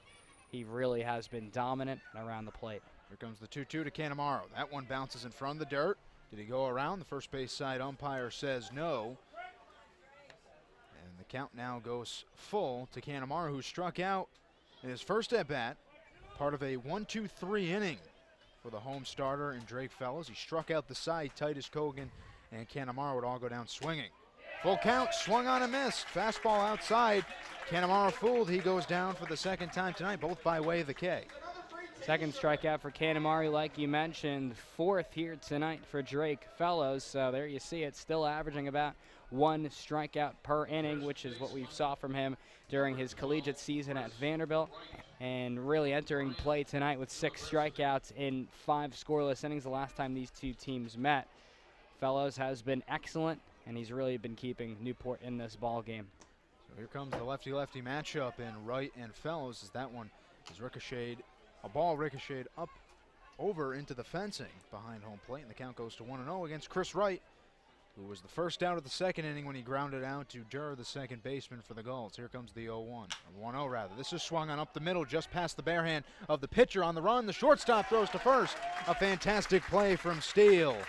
It just got past the bare hand of Drake Fellows, who stuck his hand in the air, and Bruce Steele, the Wake Forest shortstop, with a fantastic play on the run that chops down Chris Wright 6-3 for the second out of the frame. Unbelievable play there by Steele. Had the range to his left, got an in-between hop there, kept that glove out, kept his feet moving through the baseball. It's a very athletic play, and threw that kind of sidearm over there to first base. That's the only way you can really make that play. Unbelievable play from Steele at shortstop.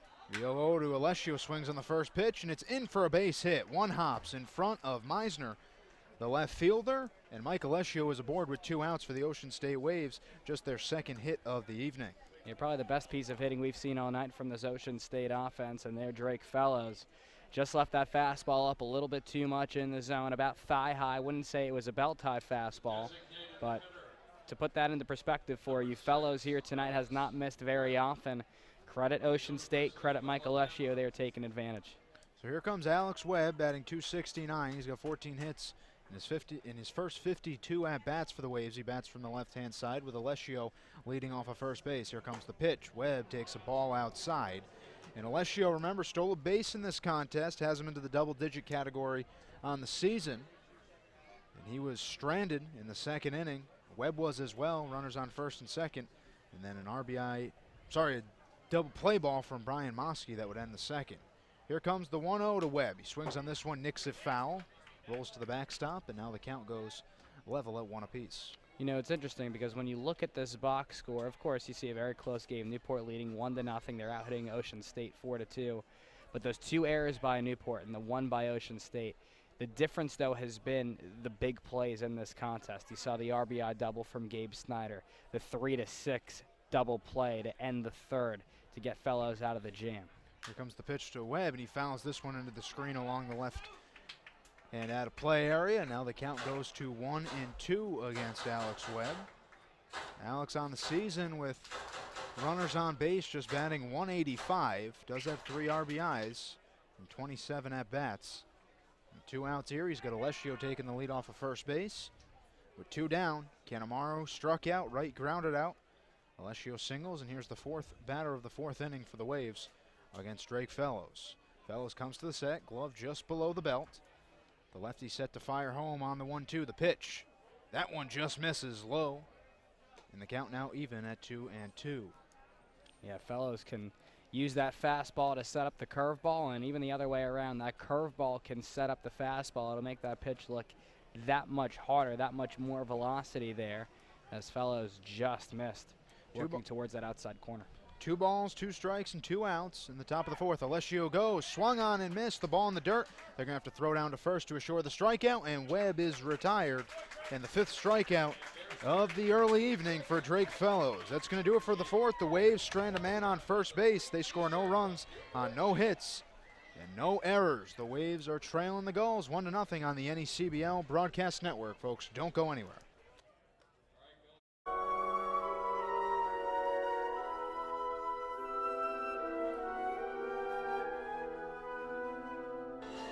A beautiful night for baseball here in Newport, Rhode Island. The two teams out of the Ocean State and the NECBL represented at Cardines Field, and we head to the bottom of the fourth inning. Chris Enns still on the bump for the Ocean State Waves in a 1-0 game that the Gulls lead over the visiting Ocean State Waves. Dom Dorenzo will lead things off, the Oklahoma catcher. Then it'll be Liam McGill and Bruce Steele, the expected and guaranteed batters in the bottom of the fourth inning to try to add to a 1-0 advantage the Gulls have accumulated on the Waves. Welcome back, folks. Stone Freeman and Darren Zaslow on the call today for the fourth time in the Pell Bridge Series, the third time and final time here at Cardines Field. The Gulls will travel twice more to the Ocean State, or they play in the Ocean State, to the home of the Ocean State Waves, the old Mountain Field. Within this month of July, Chris Enns comes to the mound set to look for back-to-back 1-2-3 innings, the third and unusual 1-2-3 inning. We'll get to that in a moment as the lefty kicks and fires to Dorenzo. First pitch swinging, fielded on a few hops by Canamaro. He swings around at third base, throws to first, and the put-out 5-3 on the first pitch of the fourth inning. It's an excellent play there from Canamaro, and great feet there by the third baseman. Could have gotten the short hop or that in-between hop. Instead, takes a step back, gets the long hop, an easier hop to handle, sets the feet, makes a strong throw over to first base. That's an excellent play for out number one. So here comes Liam McGill, the Rhode Island native, Columbia designated hitter / catcher, DHing tonight out of the right-handed side for the Gulls. Here's the pitch. Takes it up and away from Enns. One down here, and getting back to that third inning, Enns would retire the first two batters he faced, then give up on an error to second base. Nick Durr would reach, an error rather from Canamaro, the third baseman. He'd get to second. Here comes the 1-0, and that one's inside, but called a strike on a curveball. Count now 1-1. Durr was then retired at third base, attempted trying to steal. Alessio's throw was right on the money to Canamaro in the tag out, and that would get Enns out of the third. He works here in the fourth with one out. McGill has already singled and was stranded at third in the second. The pitch. That one's low and inside, but called a strike again. And the count now goes to 1-2, so Enns threw a ball, now 2 straight strikes, and he's up in the count. How about how much Enns has been around the plate here tonight? 36 strikes, 16 balls. He has thrown 52 pitches. He's been excellent as well. Here comes the 1-2, the pitch. That one's in the dirt, trying to get McGill to budge. It's a curveball that just bounces into Alessio's glove. And the count now even at 2-2. But at some point, this Ocean State offense is going to have to get going, whether it's going to be against Fellows or maybe later in this game. Ocean State's offense needs to get going. It really has been a pitcher's duel thus far. Here's the 2-2. Fastball swinging opposite field and well foul down the first base side. Slow ball stayed elevated. The count will stay the same. Goose eggs across the board for the Waves in the first 4 innings of offensive work. Newport scored back in the first inning. It's Andrew Dashbach that would come to score on an RBI double from Gabe Schneider, who was then chopped down at third, trying to advance the double into a triple. Other than that, not much offense in terms of runs at all, in fact, between the Waves or the Gulls. The Gulls had men on the corners with 2 outs in the second, couldn't make anything of that, and had a runner on second, obviously in the third. We just talked about that before Durr was cut down at third base. McGill had to get a new bat. Looked like he broke it on that swing. He's got 1 out, 2 balls and 2 strikes against him here against Chris Enns. Here comes the pitch. That one's inside, hand high. Now the count goes full, 3 balls and 2 strikes. Yeah, it's a nice at-bat here from McGill. We'll see what Enns goes to here with that payoff pitch. He's been throwing the fastball a lot late in the count. Wouldn't be surprised to see that here once again. Here's the pitch. That one's in the dirt, bounces into the glove of Alessio, who knocked it down and then fielded it. And down to first base, aboard for the second time tonight, is Liam McGill. And with 1 out, the Gulls have a runner aboard for Bruce Steele. Yeah, and for Enns here tonight, and this is just the second walk that he has given up in about 4 innings of work. So not bad. You know, he's making Newport beat him offensively with the bats. Now we'll see what Bruce Steele can do. This is a big spot. Newport needs to find a way to add some cushion to this lead. Here comes Bruce Steele, the Wake Forest shortstop. Just made a great defensive play to retire Chris Wright in the top half of the fourth. He struck out once back in the second. He takes a ball up top from Enns, and so far tonight just has 2 strikeouts. Struck out Dom Lorenzo to end the first inning, and Bruce Steele was the first out of the second inning. He hasn't picked up a strikeout since then. Works here with 1 out and a man aboard. As he comes to a set, glove is letter high, and the southpaw is set to fire on the 1-0. He kicks and delivers home. That's a big cut and a miss. Turning on that one was number 13, and the count now evened at 1 apiece. Yeah, went to the elevated fastball there, and nice pitch there from Enns to get Steele to chase. That probably would have been called a ball. It was about in between the letters and his shoulder, so it's an enticing pitch for sure to swing at. But credit Enns there. It's an excellent pitch. Steele calls Jupiter, Florida home, batting 172 on the season. 2 runs, 6 RBIs. He struck out 13 times. They check over at first base. The tag from right and back safely is Liam McGill. Steele trying to avoid going 0 for 2. Gets the sign from the third base coach and manager, Al. I always forget his last name, or how to pronounce it. Leyva. Leyva. I want to call him LeVay. Leyva. As he coaches third base and manages this ball club. Runner takes the lead off first base again. They check over the throw from Enns, and diving this time in is McGill. And we'll do it again. The Waves looking for their 4th win of the season against the Gulls. They've pretty much turned Cardines into their home field this season, 2-0, including a comeback victory there last time here last Wednesday. 5 runs in the 8th inning to win the game 5-1. Enns kicks and fires home. That one's outside. So Chris will work again. Now the count goes to 2-1. The 1 out in this inning was the ground out from Dom Lorenzo. Started off the 4th on the walk to McGill. Now he's facing Bruce Steele. The Waves the best road record in the league right now. 7-3 away from Old Mountain Field. Enns kicks and fires. That one's up top. Now the count goes to 3-1. A nice at bat here by Bruce Steele. Again, when you're up in that count, a hitter's count at 3-1, you have to think Enns is going to come back with a fastball. Went to the payoff pitch there, just the at bat before against Liam McGill. With that 3-2 pitch, he threw a curveball in the dirt, missed with it. You have to think a fastball is going to be coming here. Here it comes, the 3-1, the pitch. Hitter's count, swung on, sky high. Out of play, though, down the first base side. Alessio gave a run at it, took off his mask and realized it's well out, and the count now goes full, 3 balls and 2 strikes. You know, it may not go down as anything other than a foul ball, but I like the approach there from Steele. Got a pitch he liked.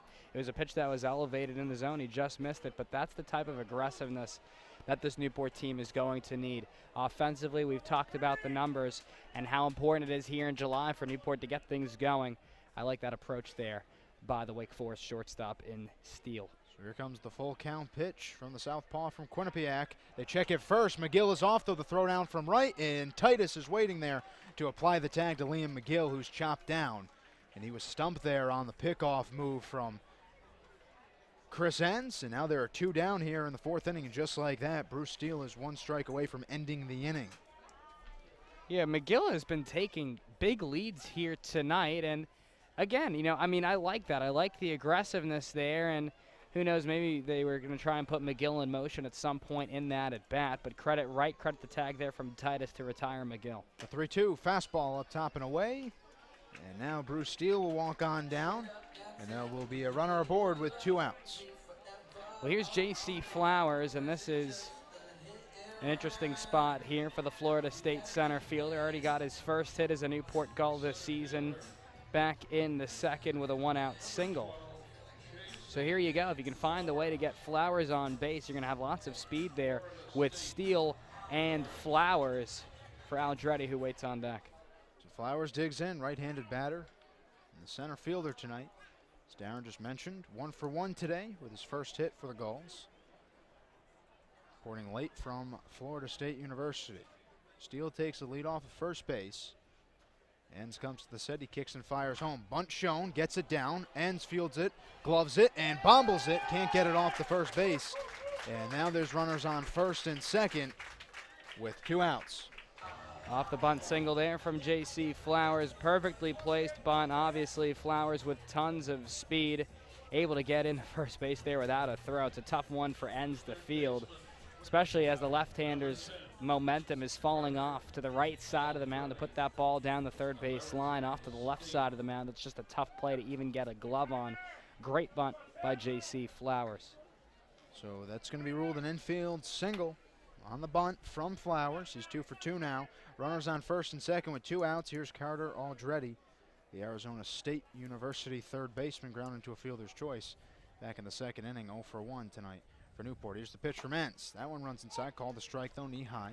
Just hitting the inside corner of the plate against the right-hander in Aldretti.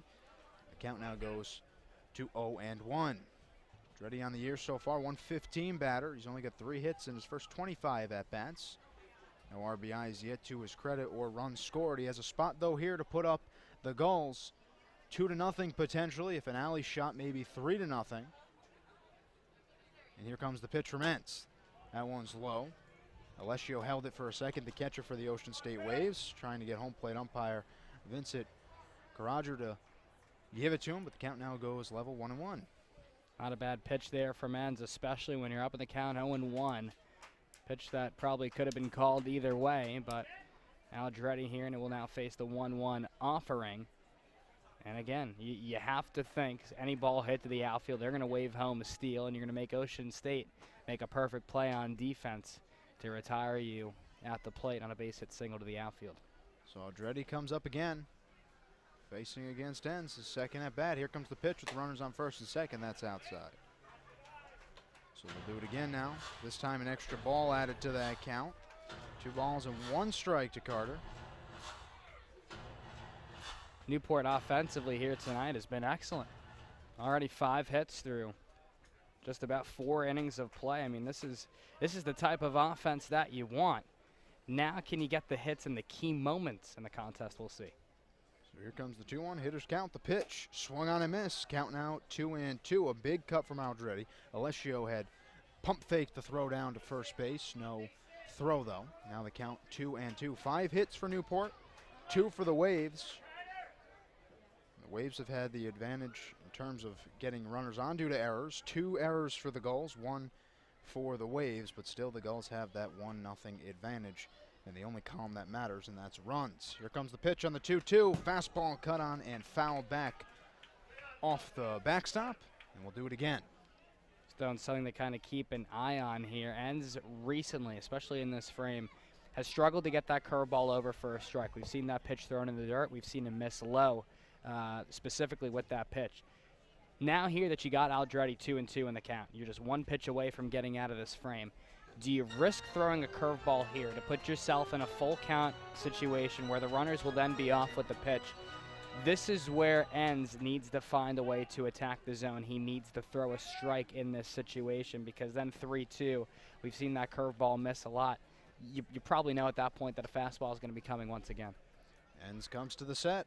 First and second occupied on the 2-2 pitch with 2 outs in the bottom of the 4th. The pitch swung on, fielded by Canamar on a few hops with the glove. He throws across the diamond to first, and the put out is there. That's going to do it. No runs pushed across for the home Gulls as they do accumulate 1 more hit. No errors from the Ocean State Waves. 2 men left on base. We're going to head to the 5th inning. We're through 4. The Gulls still have the 1-0 advantage over their in-state rival in the Ocean State Waves. You're listening to the NECBL Broadcast Network.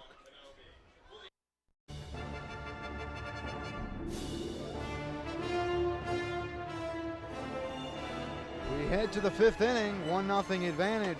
The Newport Gulls have over the Ocean State Waves. Stone Freeman and Darren Zaslow on the call today. Before we get you going here for the 5th inning, we're going to kick things over to Cam McGuire for a look around the NECBL. Cam? In the top of the 7th, Upper Valley Nighthawks are leading Winnipesaukee 10-3. In the top of the 5th, the North Adams Steeplecats are leading the Keene Swampbats 4-1. Over in Plymouth, we have a tie ball game at 3-3 in the bottom of the 4th. And in Vermont, Vermont leads the New Bedford Bay Sox 3-2 in the bottom of the 5th. Thanks so much, Cam. Back here at Cardines Field, digging in for the Ocean State Waves to start off their 5th offensive attack of the evening. It's Brian Moski, the number 7 hitter in the lineup. Moski grounded into a double play that ended the 2nd inning. And the Waves have gone quiet over these past couple innings. The 3rd inning had runners on first and second. Second and third. Double play would end that inning as well. Moski cuts and misses on the first pitch he sees from Drake Fellows, who's out into his 5th inning of work. He went 5 full innings last time out against the Waves. Here comes the pitch to Moski, and that's up, top, and away. Count leveled at 1-1. So far, Fellows has only made 2 starts this season for the Gulls. Both now have come against this Waves lineup. Here comes the 1-1, the pitch. That's outside and low, but Mosky swings through it. On the backhand was Dorenzo to grab it out of the dirt, and the count now goes to 1-2. Ocean State offensively here tonight, Stone, has really struggled to put that leadoff man on base. They've done it just once in 4 opportunities. 1-2 curveball inside, call the ball, now 2-2. Mosky coming off his best offensive performance of the season.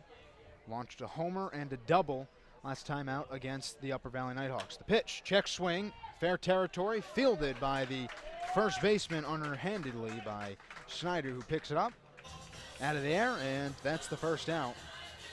Line out to the first baseman. Fellows here tonight, and speaking of obviously retiring the leadoff hitter numerous times here tonight, he's getting ahead of hitters. You know, he's really making it difficult for Ocean State to get in hitters' counts. And for Fellows here tonight, that's exactly what you want. This Newport offense is finding its stride. It's starting to find the rhythm. Fellows doing his part on the mound as well. Fellows kicks and fires now to Dylan Resk. That one's up top and away to the right-hander, and the count now 1-0. Resk had a base hit, infield base hit back in the third, was then stranded at third base. He takes a ball outside, now 2-0 to Dylan. Fellows is working efficiently. Just 60 pitches so far through 4 1/3. 40 of those strikes, 20 of those balls, so he's throwing 2 strikes for every 1 ball in the second start of the season. Kicks and fires now on the 2-0 to Resk. And that one's a called strike. Resk didn't really agree with it. The count now 2-1. Fellows at Vanderbilt this past spring pitched against Clemson in the regional and had 7 strikeouts over 6.2 innings. He gave up just 2 earned runs. That was his 5th quality start of the spring campaign with the Commodores. That one's fouled away back to the screen. 2-2 now to Dylan Resk. The pitch. That one runs inside, brushes him off the plate a hair, kicks his back knee up, and the count now full, 3 balls and 2 strikes to the 8-man in the Ocean State lineup. He's looking to get aboard for the 2nd time tonight against Drake Fellows. David Chabot awaits on deck. It's bottom half of the Waves lineup. Here's the pitch, 3-2, outside, called strike 3. Resk thought he had ball 4. He took a few steps down towards first base, and he's given the bad news by the home plate umpire, and there are 2 down in the top half of the 5th inning.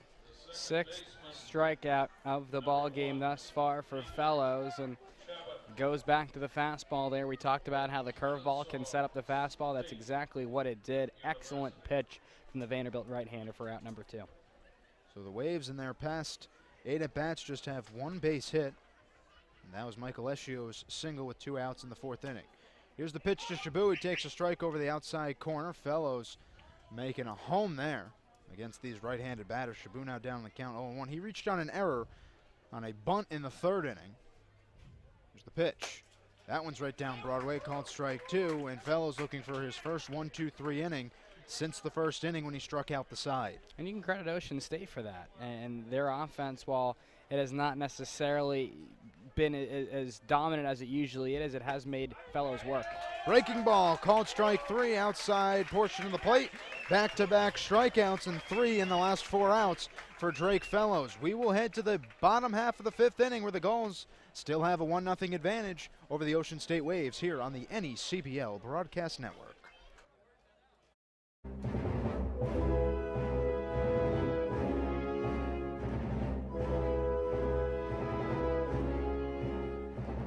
Welcome back, folks. NECBL Broadcast Network.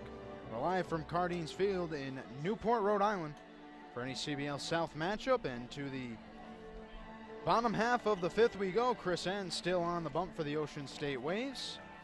And the top of the lineup expected here for the Gulls. It's Cameron Meisner, Andrew Doshbach, and Gabe Schneider, the 1-2-3 batters here in the 5th inning. The Gulls so far on the season on their home turf, just 3-8. A season that they're struggling, 6-14 in the bottom of the NECBL South, an unlike Gulls year to say the least. One of the historic franchises in the NECBL. Getting some much needed pop back in the lineup. 2 new bats from FSU facing the Waves for the first time in 4 meetings so far with both teams from the Ocean State. Meisner, the Missouri left fielder, will lead off as the throw down from Alessio, and we're set to go in a 1-0 game. The Gulls have the lead. It's been a great game thus far. If you like pitching, you like timely hitting and defense, I mean, this is the one to tune into, and we'll see what Meisner can do here. He's been an excellent leadoff man for the Gulls this season. Lots of speed from the left side. Led Missouri in stolen bases with 17. If Newport can find a way to get Meisner on base, set the table for Dashback, Snyder, and Durr, that's what the Gulls need to do, continue to get this offense rolling. Enns comes to the set. He will kick and fire from the windup, rather the pitch. And this is swung on. First pitch swinging, fielded by right. He's going to have to flip it to Enns. Covering first, he's a foot race to the bag, and beating it out is the leadoff man in Cameron Meisner, and just like that, the leadoff man is aboard for the Gulls. Talked about that speed, and there you see it. Enns a little slow to get off that mound, and there's a nice flip there from right, but Meisner with just tons of speed from that right-handed batter's box. He cannot hesitate there on a ball hit to the right side of the infield. Enns may have done that, but Meisner's speed gets him on base. Would not be surprised to see him put in motion here in the frame. So nobody out. Leadoff man aboard in the 5th inning for the Gulls. Andrew Dashbach now up. So far scored the only run of the night for either team. In the 1st inning, he came in to score on an RBI double from Gabe Snyder, who's in the on-deck circle. Other than that, he's fouled out to Mike Alessio for the first out of the 3rd inning, the catcher for the Ocean State Waves. Small marginal lead off of first base for Meisner. Enns kicks and fires home. Fastball over the outside edge. Count now 0-1. Enns has been around the plate a lot here tonight. 70 pitches, 45 strikes for the southpaw out of Quinnipiac. So Enns leans over the front leg. Peers over to first base now. Meisner's occupying the bag. Right holds him on. Enns will kick and fire on the 0-1 breaking ball. Up top, 1-1 now. The Waves are looking to continue what is already a 3-game winning streak to start the month of July. The Gulls are looking to snap a 2-game losing skid. And as Darren mentioned earlier in the broadcast, they haven't won back-to-back games this season, so they're looking to start a trend that will put them in a situation tomorrow to perhaps have their first back-to-back win days of the season. Here's the 1-1, swung on, and just past the diving glove of the shortstop Titus, and it's through for a base hit. Back-to-back hits have the first 2 men aboard for the Gulls in the 5th inning. You see how Meisner gets on base and really sets the table here for Newport. Andrew Dashbach continuing his excellent season. He's now 2 for 3 tonight. Now, what do you do here with Gabe Snyder? He's your number 3 hitter. You're probably going to let him swing the bat. He's already 1 for 2 tonight with an RBI double with Newport's only run of the night. And it looks like Ocean State is going to make a pitching change. Chris Enns' night is done. He comes off the rubber, walks back to the dugout, and the Waves will make a pitching change. There's a new pitcher coming on. We're going to take a break here on the NECBL Broadcast Network, and it looks like it's Pat McGowan coming on with no outs and 2 runners on. We'll be right back to give you Enns' final line, tell you a little bit more about Patrick McGowan when we come back on the NECBL Broadcast Network.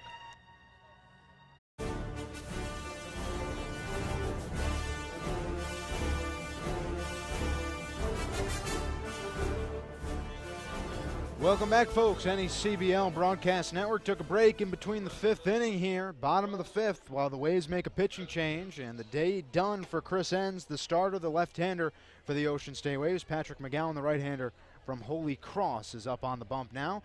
And to give you Enns' final but incomplete line is Darren Zaslow. Thanks so much, Stone. For Enns, the southpaw out of Quinnipiac, he threw 4 innings, allowed just 1 earned run on 7 hits, struck out 2 and walked 3. He faced 20 batters. So here comes McGowan on the season, 1-0, 4.9 ERA, making his 5th appearance, all out of the bullpen, 7 1/3 innings pitched, 9 strikeouts, has yet to walk a batter, and has given up 7 hits. He comes aboard after his worst outing of the year, gave up 4 earned runs in 2 innings, in a 10-1 loss to Winnipesaukee at the end of June on June 29th. Before that outing, though, he was perfect, had gone 5 innings, striking out 8 batters, giving up just 1 hit. So he comes aboard now, inherits a tough situation. The first pitch is a fastball inside, called strike one to Gabe Snyder, who tonight has an RBI double and flew out to center field, the left-handed batter.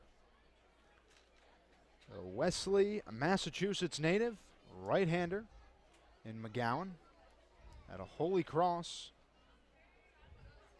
Comes in now, inheriting the first and second situation that Enns had given up. Here's the 0-1. Curveball, swung on, early swing, laced down the right field line and foul, way out of play. And McGowan now up in the count 0-2. Yeah, Snyder way ahead of that curveball there, and that one broke towards that inside part of the plate. Dangerous pitch there if McGowan elevated it. He didn't, though, and that's why Snyder was a little bit far out in front of that pitch. Got the barrel on the baseball. We'll see what he goes to. 0-2 here to the Wright State first baseman in Gabe Snyder. McGowan comes to the set, kicks and fires on the 0-2. Swung on and fouled back into the catcher's face, and good thing Alessio is wearing his mask tonight. That ricocheted up and away. McGowan has one outing against Newport. That was on the June 22nd meeting between both clubs a couple weeks ago. And he would go 3 innings and face 9 batters, striking out 3 of them, so perfect through 3 innings. So one of the better relievers in the bullpen, like mentioned, just had that one rough outing last time out for the Waves against the Winnipesaukee Muskrats. McGowan now looking for strikeout number 10 on the season. He kicks and fires home. This one swung on, flared foul, left field side out of play.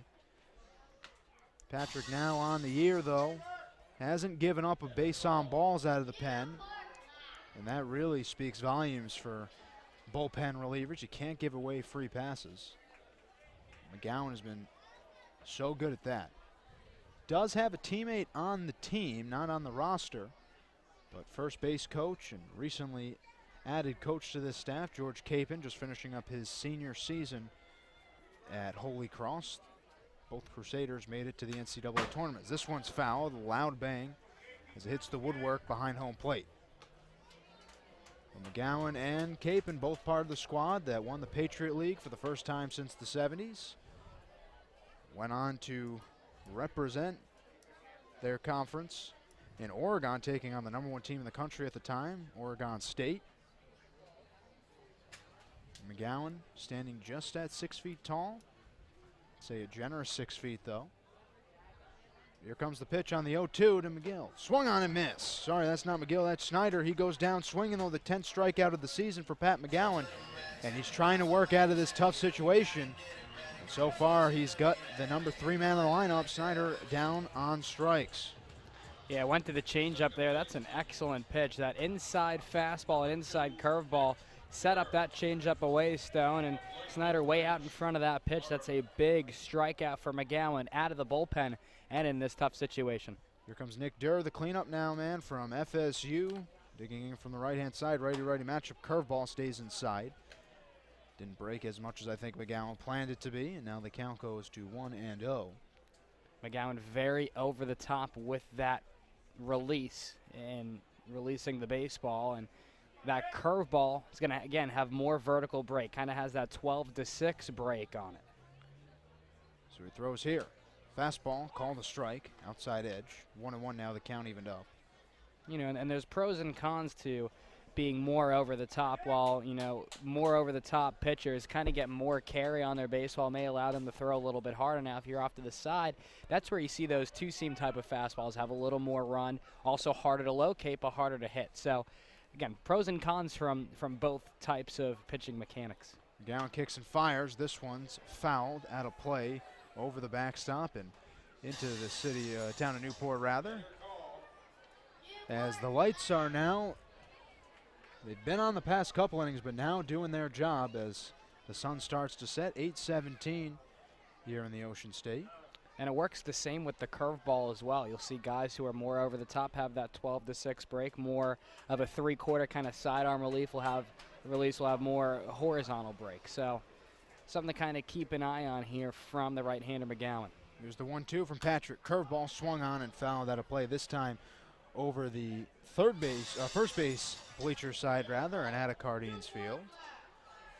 A meeting between two Ocean State teams, and the Gulls and the Waves will bring out a lot of media, a lot of fans as well. Today down the third base line, Ken Bell from ABC 6 here, and the reason why I bring him up, retiring at the end of this year after 35 years covering Ocean State sports. The pitch, this is swung on, flared out into shallow center field. Ranging in on it is Mosky. He calls off the left fielder and Reskin makes the play, and McGowan now has retired the first two batters on a strikeout and now a flyout.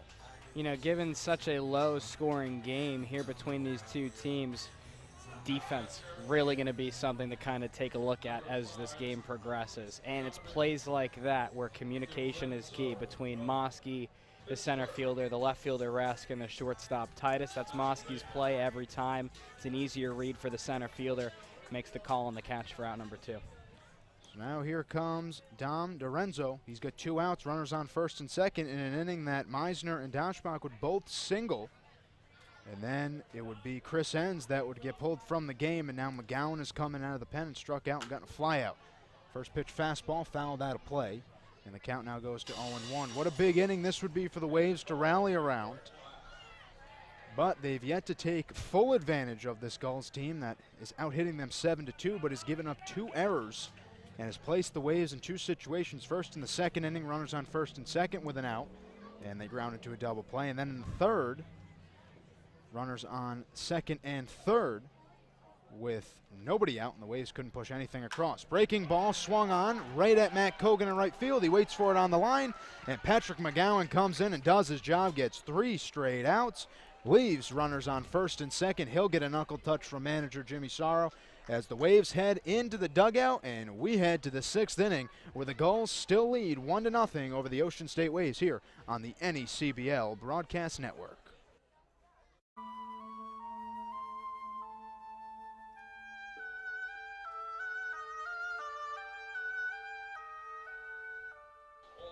Welcome back, folks. We head to the 6th inning. Still out on the bump in a fantastic outing is Drake Fellows, who's struck out 7 so far, including 3 of the last 4 batters he's faced. And he's got 4 strikeouts in the last 2 innings in the 4th and the 5th inning. The right-hander from Vanderbilt University still working into the 6th inning. He only went 5 strong against the Waves his last time out. Didn't give any runs up, though, in those 5 innings in his first start of the season. He works now into the 6th. And he looks strong here against the Ocean State Waves as they will send the top of the lineup. And Jimmy Titus, Matt Cogan, and Randall Kanemaru, who are tonight combined 0 for 6 against the right-hander.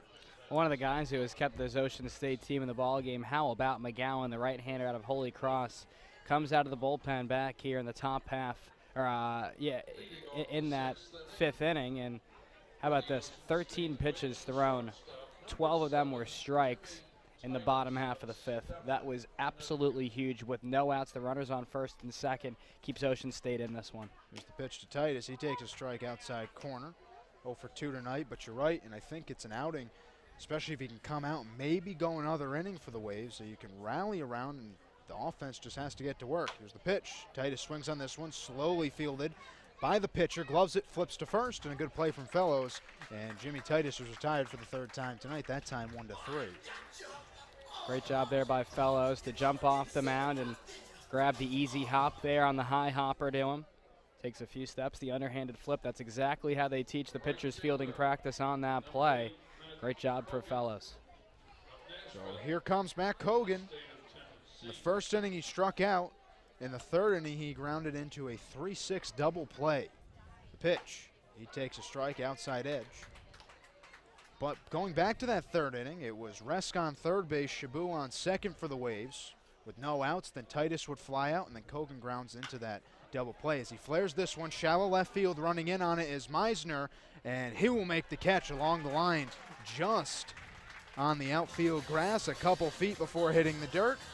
And the first 2 Waves are retired here in the 6th. And now you're seeing it as both of these teams get settled here in the ball game after that 3rd, 4th, 5th, now the 6th inning. The defense is really starting to improve from both clubs. That's what you want to see, especially in a low-scoring game here. Those are the types of plays that have to be made every time. So here comes Randall Kanemaru, the team leader in homers, added to that on Tuesday, Monday, last time out for the Waves. He had the pitch, breaking ball, for a called strike, and rather it was on Sunday against New Bedford. Randall would hit his first homer away from Old Mountain Field. He's got 4 at home, 1 on the road today. A 1 on the road in this road stretch as he lines this one out into deep left field, but there is the left fielder Flowers, and that's going to do it for the 6th. Another 1-2-3 inning for Fellows as he gets a ground out and 2 flyouts. And we head into the bottom of the 6th inning, where the Waves still trail 1-0 against the Newport Gulls here on the NECBL Broadcast Network.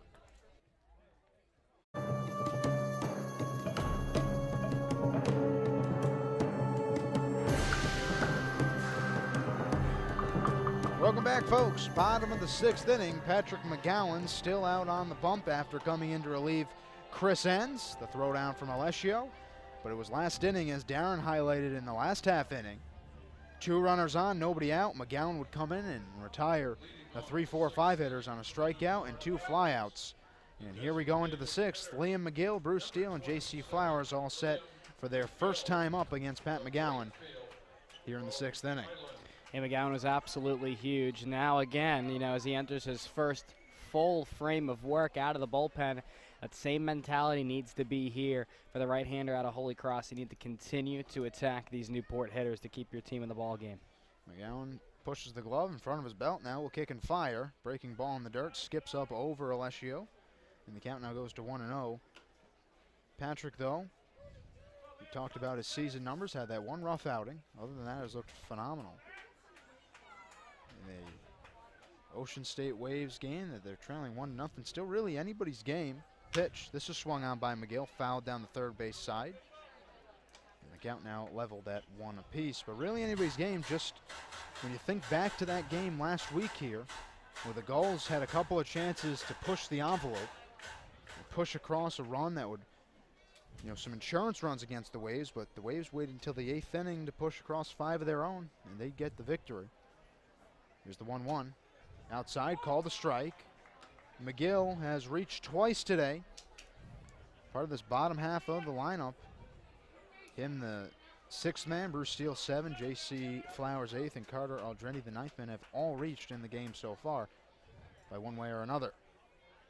Here's the pitch from McGowan. That's up top. Thinking about it ever so slightly was Liam McGill as his wrist just flinched on a fastball up top. Now the count goes to 2-2, 2 balls and 2 strikes, nobody out. 17 pitches thrown by McGowan, 14 for strikes. I mean, he really has been around the plate often this evening. Here's the 2-2. Fastball called, strike 3, outside edge. McGowan's second strikeout of this outing, the first time looking in 11th of the season. So here comes Bruce Steele, and he's done a nice job getting on base here tonight with that walk back in the 4th, and Newport needs to find a way to get this offense going here. It's kind of stagnated a little bit since that first inning where the Gulls put 3 runners on base. Here in a close game, again, the situational hitting in this back half of the contest is going to be huge for both teams. Bruce Steele takes a strike in the outside corner. Count 0-1. Darren, you talked about it. McGowan just pounds the strike zone. Really just goes curveball, fastball. Steele so far against McGowan on the season, 0 for 1 that last time out. As he shows bunt, fouls this one. Up top, off of the Cardines backdrop, and the count now is 0-2. And Stone, we talked about his mechanics on the mound in McGowan, and there you see it. You see that carry on that fastball, especially elevated in the zone. Steele is trying to bunt there. Probably on a guy that's throwing that sort of 3/4 arm slot. That ball is not going to carry over the bat, but it rises kind of in the zone, especially when you elevate that pitch. It's just a hard pitch to hit. 0-2 fastball, swung on and missed. Back-to-back strikeouts in the 6th inning for McGowan. He gets McGill and Steele both down on strikes, and he's got 3 strikeouts out of the pen tonight. And the question remains, how long do you stick with McGowan? He's been excellent here tonight. And you wonder sometimes with middle relief pitchers, are they longer middle relief guys or shorter middle relief guys? And for McGowan, I guess we'll find out that answer here rather soon, but he really has been dominant here on the hill for the Waves. Here's J.C. Flowers. He's got 2 hits tonight. He takes a called strike inside. The sophomore from FSU singled in the 2nd inning.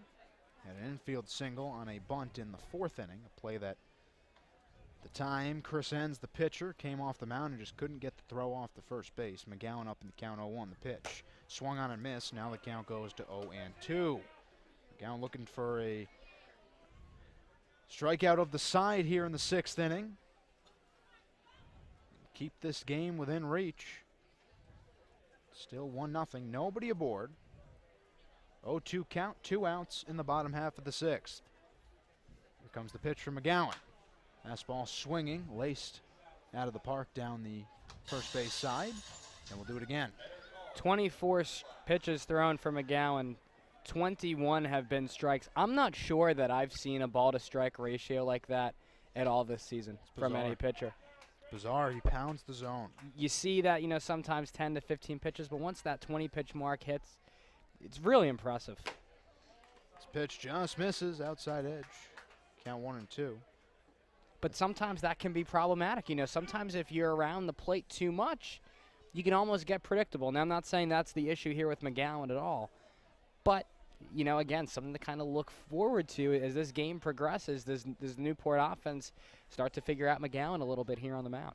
The 1-2, McGowan looked to strike out the side. The pitch, fastball swinging, and he does just that. Gets Liam McGill to strike out looking, and then Bruce Steele and J.C. Flowers to both go down swinging by way of the K. We will head to the 7th inning. We're through 2/3 of this ball game. The Gulls still hanging on to that 1-0 advantage that they accumulated back in the 1st inning. We'll take a break here on the NECBL Network. Don't go anywhere. We got a pitching change here in the 7th inning, and as well as a voice change. That's it for me, the voice of the Ocean State Waves, Stone Freeman. We'll send things over for the 7th, 8th, and 9th innings to Darren Zazzle, the voice of these Newport Gulls. Darren, take it away. Thank you so much, Stone. Before we get to Shea Smitty's number, the right-hander out of the University of Louisville who enters the ball game for Drake Fellows, we'll kick it over to Newport Gulls field reporter Cam McGuire for a look around the NECBL scoreboard. In the bottom of the 8th, Upper Valley is dominating Winnipesaukee 15-3. Over at North Adams, North Adams leads the Keene Swamp Bats in the bottom of the 7th, 4-2. In Plymouth, Plymouth leads the Valley Blue Sox 5-3 in the top of the 6th inning. And in the top of the 7th, Vermont Mountaineers hold an advantage over the New Bedford Bay Sox with a score of 5-3. Thank you so much, Cam. New pitcher on the mound for the Newport Gulls. They will go to the right-hander, Shea Smitty, out of the University of Louisville. This year, Smitty has thrown 1.2 innings. He has not allowed an earned run. He has walked one hitter with 3 strikeouts. Opponents have not yet to record a hit against the right-hander from the University of Louisville. Drake Fellows' night is over for the Newport Gulls, and what an outing for the right-hander out of Vanderbilt. 6 scoreless innings, struck out 7, walked 1, surrendered just 2 hits. Newport with a 1-0 lead here in the top half of inning number 7. Hitters 4, 5, and 6 due up for Ocean State. Chris Wright, Michael Eschio, Alex Webb will all try and go to work against Smitty. First pitch fastball misses below the knees for ball 1 on Chris Wright. He's 0 for 2 with a ground out to second base and a ground out to shortstop here tonight. Really, if you're the Waves, you're just thankful to see a new arm. 1-0 misses up and inside. It is now 2-0 on Wright. And I'll tell you why. Last time out, it was Fellows that would go 5 innings, and then Patterson, the reliever, who would ended up being dished the loss, was the first reliever out, giving up all 4 big runs for the Waves in that 8th inning. 2-0 taken down and inside as Smitty falls behind 3-0. Yeah, and it was Patterson that couldn't get through the 8th inning, went 2 innings scoreless against the Waves, and then could only get 1 run in the 8th before the Waves had put across 4. Smitty will miss up and inside with ball 4. It's a leadoff walk on 4 pitches to the cleanup man, Chris Wright, out of Bryant. Brings up the catcher out of Seton Hall, Michael Eschio. He is 1 for 2. He singled and reached on an error in the second. Smitty, though, at Louisville this past spring as Newport pitching coach Kevin Winterroad will have a talk with him on the mound. Smitty this year, a 3.48 ERA. In 15 appearances, he made 2 starts. Went 1-0. Through 20.2 innings this year, gave up just 8 earned runs on 17 hits. Struck out 21 batters. Opponents hit 227 against them. So, Stoney, look at those numbers for Smitty at Louisville. Really solid numbers. Another Gull pitcher on the mound averaging over a strikeout an inning this spring. Yeah, and you talked about it earlier. We were talking about it from the offensive side of things with J.C. Flowers about what he did against the ACC. Pitching in the ACC is even as hard as batting, too, because the batters are just so disciplined, and they're so hard to strike out, and it's a Power 5 conference for a reason, and they've earned that resume, and Louisville had himself a pretty spectacular season. Alessio bunts this one first base side. Tough play for Smitty. Fields it. He will throw to first on the underhand flip, but it does the job as Alessio's sacrifice bunt moves Chris Wright into scoring position at second base. Alessio retired 1-3 on the sack. Bunt brings up the designated hitter Alex Webb out of Alabama. He is 0 for 1 with a walk and a strikeout.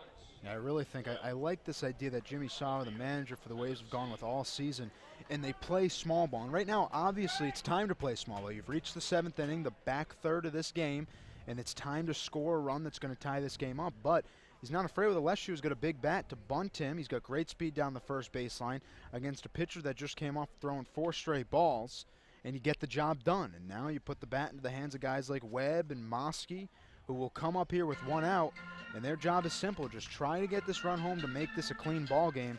You know, you've held this team scoreless since giving up that 1 run in the first between Enns and now McGowan. Anybody's game.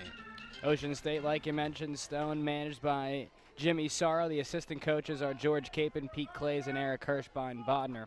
For Newport, they are managed by Al Leyva. The pitching coach is Kevin Winterroad. The assistant coaches are Eric DeGree and Xander Jones.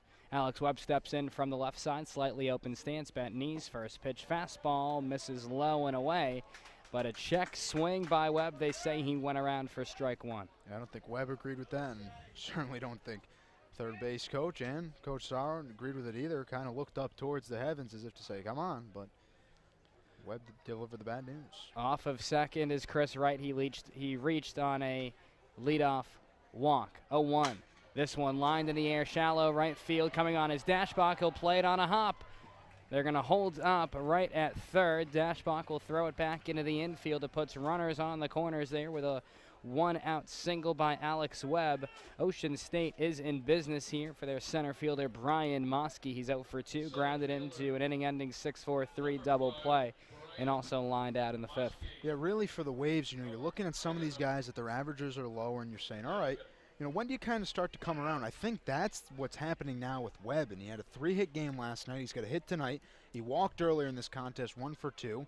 And really, you know, this is what you're hoping for. The big part, you're about to enter that back half of the game of the season. You need some guys to start producing, and Webb doesn't do enough to get the run home, but does enough to keep this inning aboard, and maybe a little league play in the works here for the Waves. Well, this is a huge spot for Mosky. He bats from the right side. First pitch from Smitty. Curveball in the dirt. Gets away from Dorenzo. Trying to score is right. The flip home from Dorenzo. Not in time. Ocean State ties the ball game. We'll see if they want to rule it a wild pitch, and that's what it's going to be. To second base goes Alex Webb. We're all tied up here in Game 4 of the Pell Bridge Series. Yeah, you know, we talked about this a lot last game. In a close game again, 1-0 was the score, and it's about taking advantage of opportunities. And you know, really just putting runners on the corners against a reliever who has already walked a guy, you know, and again gives up a base hit, and the only out he has is a sacrifice. That was a stressful out back to him.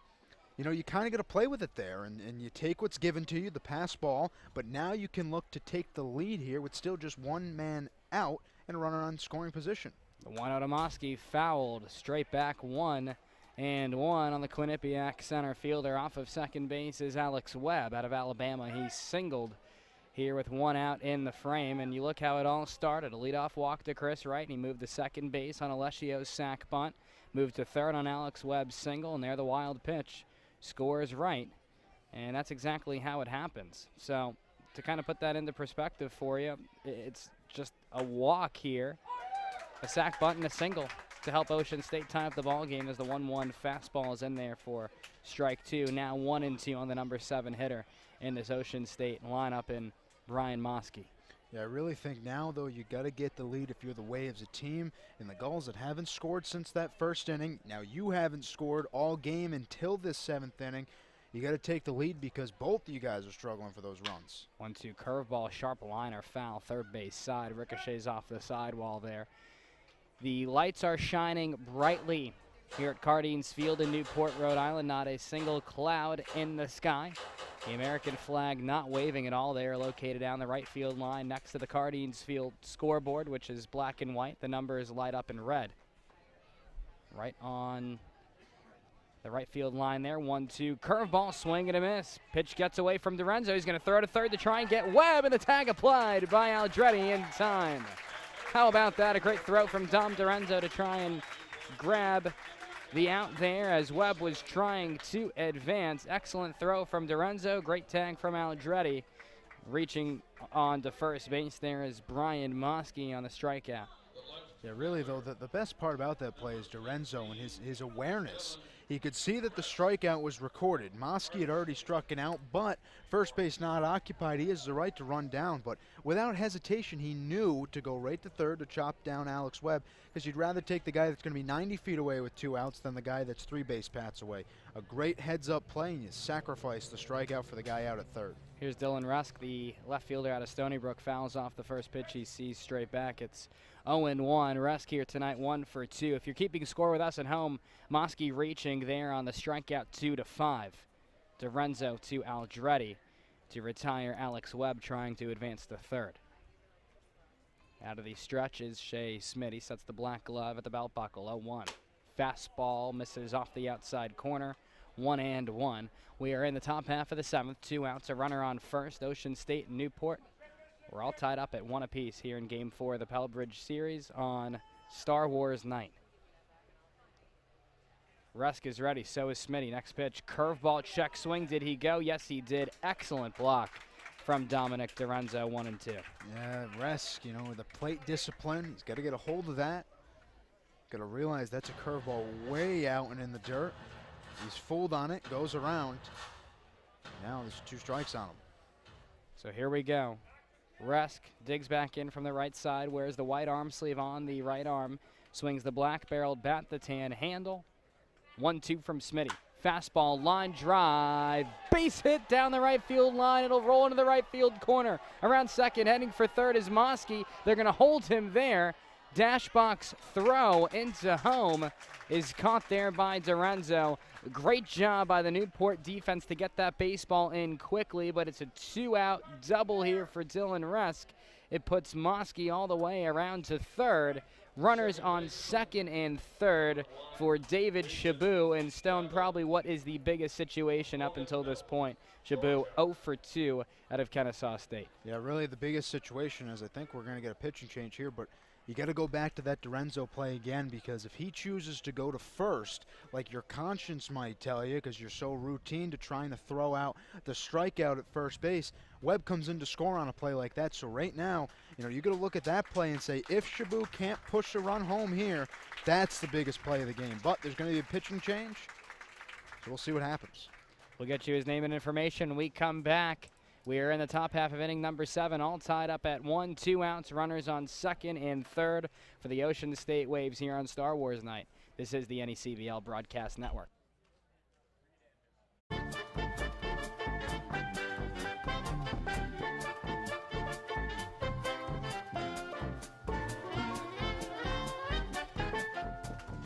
As we go back to action here on the NECBL Broadcast Network, we are in the top half of inning number 7. The score is 1-1. Runners on second and third with 2 away for Ocean State. New pitcher on the mound for the Newport Gulls. They will go to the right-hander out of Brown University. It's Reed Anderson. This year, Anderson's numbers look like this: a 5.68 ERA. He has 1-1. This is his 4th appearance. He has started 2 games. Anderson has thrown 6.1 innings this year, giving up 4 earned runs on 7 hits, 2 walks, 6 strikeouts. Opponents are hitting .250 against him. Get you the final line on Shea Smitty as well, the reliever out of Louisville for Newport. Smitty through 2/3 of an inning, gave up 1 earned run on 2 hits, struck out 1 and walked 1. He faced 5 batters. And this is a huge spot here for Reed Anderson. He will face David Chabot, the number 9 hitting second baseman out of Kennesaw State. He is 0 for 2, reached on an error, and also has struck out here tonight. First pitch from Anderson. Misses low and away, 1-0 on Chabot. Yeah, really for David here, he was chopped down earlier on the base paths for the 3rd out of the 3rd inning. He was chopped down at second, trying to get back in time. He's got a big spot here to give the Waves the lead. Next offering. This is outside, 2-0 to Chabot. Off of second base is Rusk. He doubled down the right field line, and on third is Brian Moskey. He reached on a strikeout 2-5. Anderson winds and deals. Fastball, swing and a miss. Strike one there on Shabu, 2-1. Yeah, really, but you took up a big spot. How about for Anderson? He's going to come in here, 2 runners in scoring position and 2 outs, and it's make or break for him. You know, you're the guy that comes out of the bullpen, so there's nobody behind you now until at least next inning.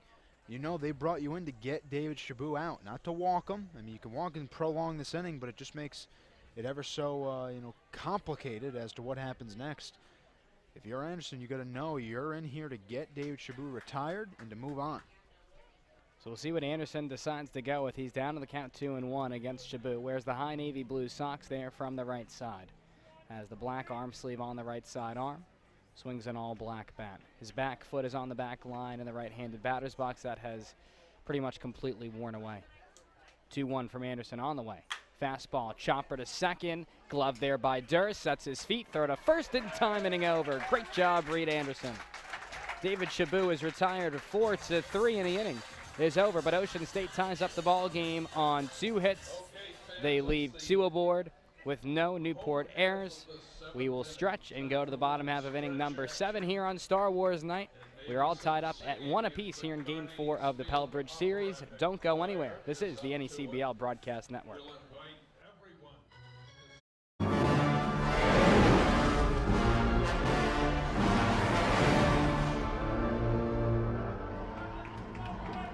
As we go to the bottom half of inning number 7, we are all tied up at 1 apiece here between Ocean State and the Newport Gulls. Carter Aldretti will step in here for Newport. Hitters 9-1 and 2 due up against the right-hander McGowan out of Holy Cross. Also in the frame, we will go over to Gulls field reporter Cam McGuire for a look around the NECBL scoreboard as Carter Aldretti will take a fastball off the inside corner for ball 1. Aldretti here tonight 0 for 2, reached on a fielder's choice and grounded out to third to end the 4th inning. The 1-0 from McGowan. Fastball in there for strike 1, now 1-1. And now over to Cam McGuire for a look around the NECBL scoreboard. In the bottom of the 9th, the Upper Valley Nighthawks still leading Winnipesaukee 15-3. North Adams has a lead over Keene 5-2 in the top of the 8th. Over in Plymouth, Plymouth still holds the lead over Valley Blue Sox 5-3 in the top of the 7th. And out of Vermont, Vermont leads the New Bedford Bay Sox a score of 5-3 in the top of the 8th. Thank you so much, Cam. Of course, these standings here in the league are going to be getting very interesting as the season progresses. As Carter Aldretti swings at an elevated fastball there and misses. It's 1-2. Next pitch.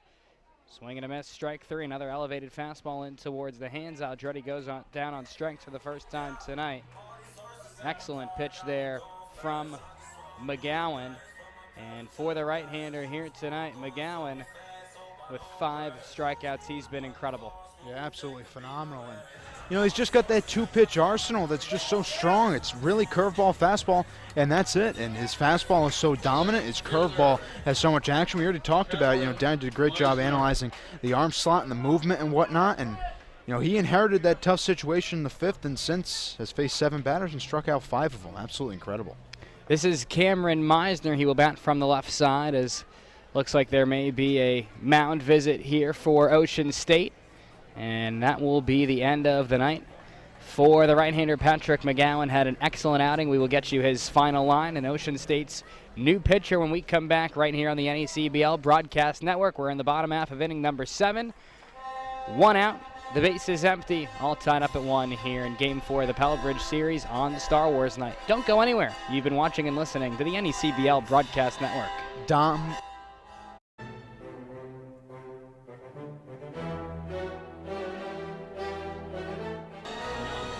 Welcome back here to the bottom half of inning number 7. 1 away, the base is empty, all tied up at 1 here on the NECBL Broadcast Network. New pitcher on the mound. They're going to go to the southpaw, Ocean State, Willendom Grillo.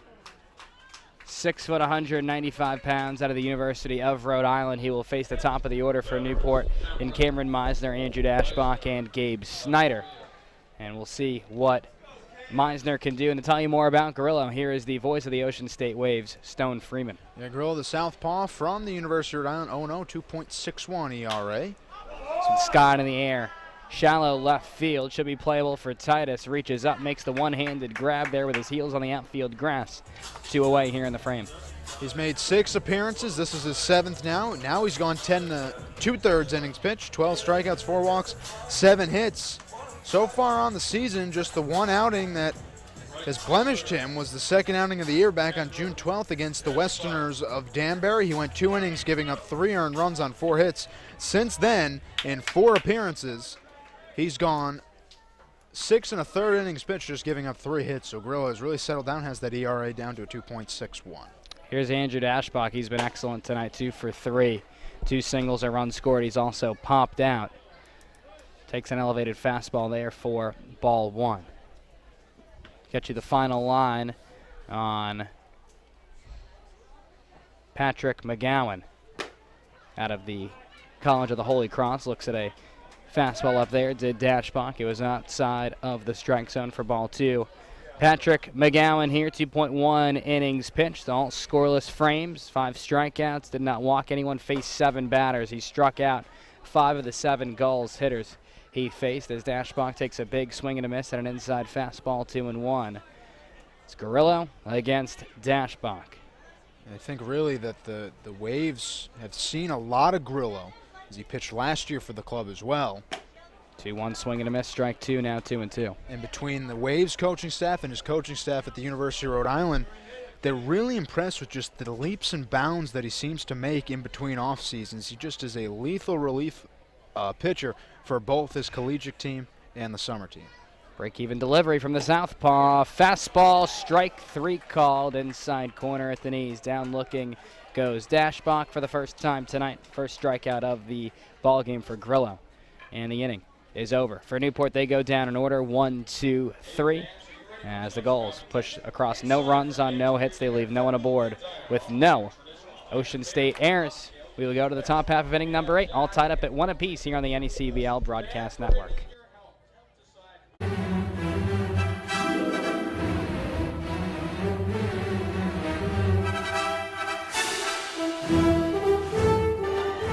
Welcome back here on the NECBL Broadcast Network. Darren Zaslow with you here, joined alongside Gulls scorekeeper Ben Maxow, the voice of the Ocean State Waves, Stone Freeman, and Gulls field reporter Cam McGuire. We are all here with you in the broadcast booth located behind home plate here at Cardines Field in Newport, Rhode Island. Reed Anderson still on the mound for the Newport Gulls. The right-hander out of Brown University enters his first full frame of work. We'll see what Anderson can do here against Ocean State's top of the lineup in Jimmy Titus, Matt Kogan, Randall Canamaro, as Anderson misses wide with a fastball there to Titus as 1-0. Titus here tonight 0 for 3, a strikeout, a flyout, and a grindout. 1-0, big swing and a miss there. And a count 1-1 on Jimmy Titus, the shortstop out of Bryant. If I'm the Waves now, the 4th time through the lineup, regardless of the pitcher, just seeing more pitches, developing patience at the plate. 1-0, sharp ground ball to second, glove there by Durr. One shuffle to his left, he will throw to first in time to retire Titus. 4-3 for out number 1. Yeah, Titus there only saw 3 pitches, and to me the top half of the lineup that's really struggling, and other than Chris Wright's walk and score in the 7th, between the top 4 batters, now they're combined 0 for 11, or with that 0 for 12 now. And granted, Wright did walk and score, and that's what had the game tied up. I want to see these guys, Kogan and Canamaro and Wright, the big bats, to really settle in here, take a couple pitches, see what's going to be given to you by Anderson, and work with it. Well, here is Kogan. He is 0 for 3 with a strikeout, a flyout. He also reached on a fielder's choice.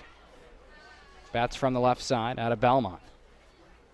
Swings the all-black bat, the slightly open stance, but stands tall from the left side. 1-0 pitch, misses in the dirt. 2-0, Anderson falls behind the Belmont right fielder. Yeah, right now Anderson struggling to find that strike zone, at least in this at-bat, with Kogan through the first 2 pitches, missing wide of the zone. But Kogan again, a left-hander against the righty, works well against him. Just got to relax, see a couple more. 2-0. Fastball off the outside corner for ball 3, so Anderson falls behind Kogan 3-0. Top 8, 1 away, the base is empty, 1-1 your score. We're all tied up between Ocean State and Newport. 3-0 from the Brown right-hander. Fastball misses above the letters for ball 4. It's a 1-out walk to Matt Kogan. Puts a runner on first for Randall Kanemaru, the third baseman out of Columbia. He's 0 for 3 with 2 strikeouts and a flyout. This is a huge spot, and Newport pitching coach Kevin Winterode will chat on the mound with Anderson here in the top half of the 8th. Yeah, I think it's a smart move, obviously, and this Newport coaching staff speaks for itself, but you see a relief pitcher come out and throw 4 straight balls. With only 1 out now, you put that now leading run on base late in the game.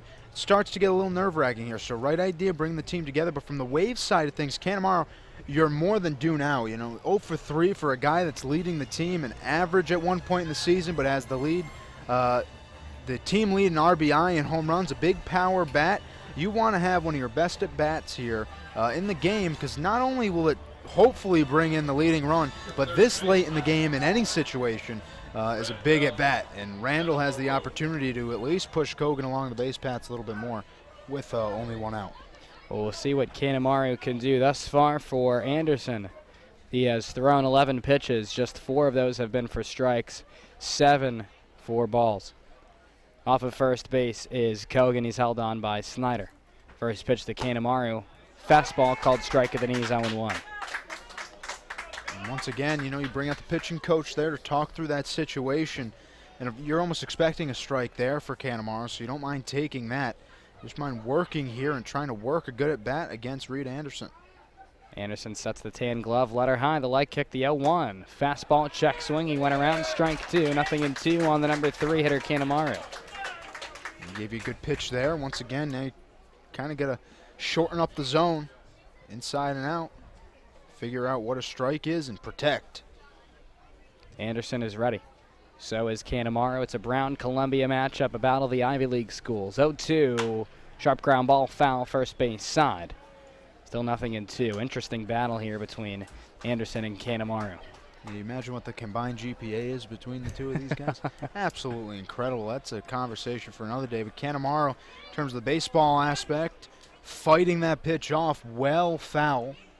Opposite too, so he had to wait a couple extra seconds, milliseconds, to pull the trigger on the bat, but protected, did his job. 0-2, the count remains. 0-2.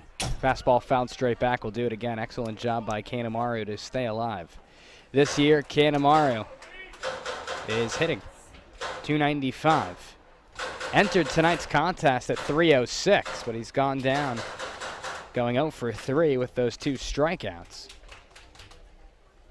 The Newport middle infield is pinched towards the second base bag at double play depth.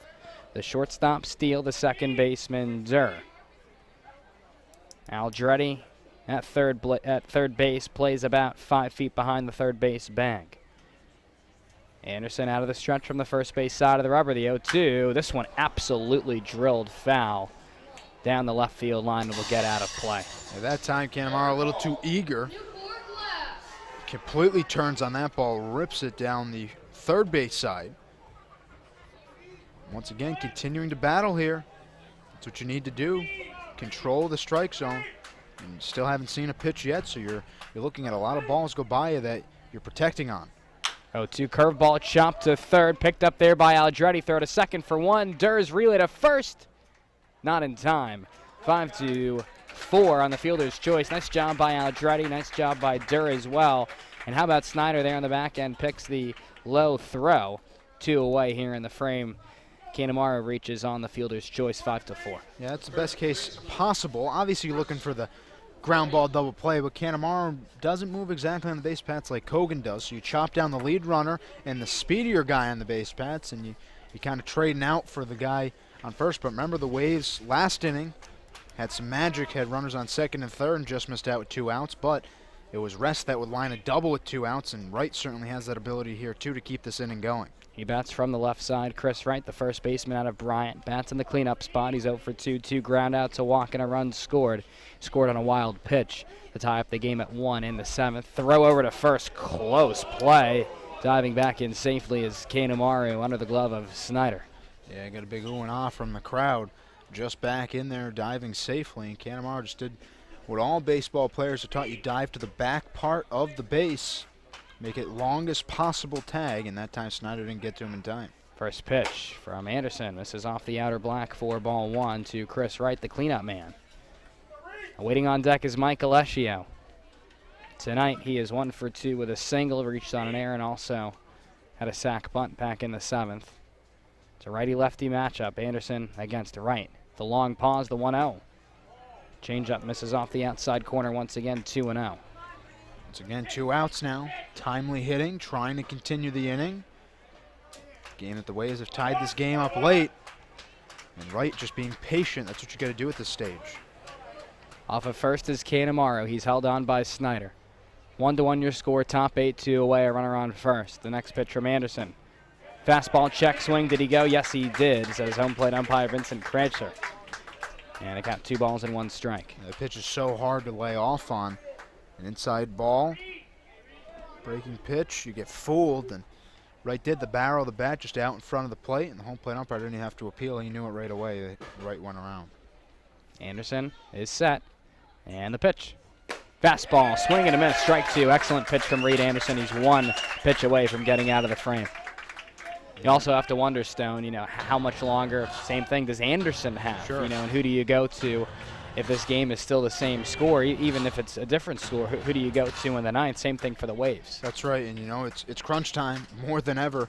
Unfortunately for the Gulls, you're looking at, well, you gave up that tying run, but the offense is both struggling, to say the least, today. 2-2 changeup, taken low and away there by Wright.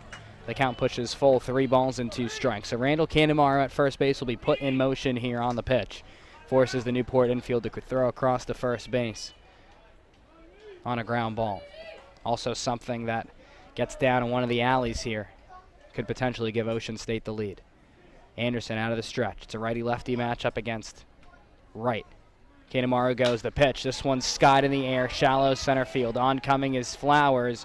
Reaches up, makes the play on the move, inning over. Great job by Reed Anderson. It's an F8 if you are keeping score with us at home. That retires Chris Wright. And the frame is over for the Ocean State Waves. No runs on no hits. They leave 1 aboard with no Newport errors. We will go to the bottom half of inning number 8. We are all tied up at 1 apiece here between Ocean State and Newport right here on the NECBL Broadcast Network.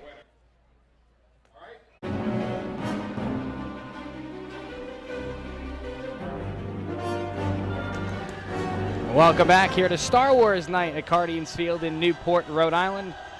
We go to the bottom half of inning number 8, all tied up at 1 here in Game 4 of the Pell Bridge Series between the Ocean State Waves and the Newport Gulls. Darren Zaslow with you here, joined alongside Gulls scorekeeper Ben Maxoud, the voice of the Ocean State Waves, Stone Freeman, and Gulls field reporter Cam McGuire. We are all here with you. Tonight's attendance here at the ballpark, 2,321.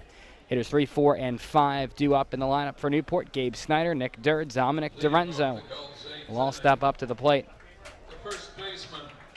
against Dom Grillo out of the University of Rhode Island.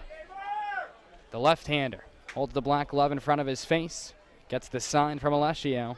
The high leg kick, the first pitch to Snyder. This one hit in the air, shallow right field. Oncoming to his left is Kogan, and he'll play it on a hop. It's a leadoff single for Gabe Snyder. He's aboard for Nick Durr. Yeah, it's a big base hit from Snyder. Just kind of fans the bat out, one hand on it, doesn't exactly push it all the way around, and it flares out into shallow right. Kogan, the smart play. You're not going to risk anything at this stage. Diving, let it get by you, giving up extra bases. And this might draw a pitching change now as Jimmy Saros come out of the dugout and is walking towards the mound. Yeah, we'll have to see how Newport wants to play this offensively as well, and that is going to be the night for Grillo. We'll get you his final line and Ocean State's new pitcher and information on him when we come back. Once again, we are all tied up at 1 apiece here in the bottom half of inning number 8. No outs and a runner on first in Gabe Snyder, who led off the frame with a single. This is the NECBL Broadcast Network. We have a pinch runner for the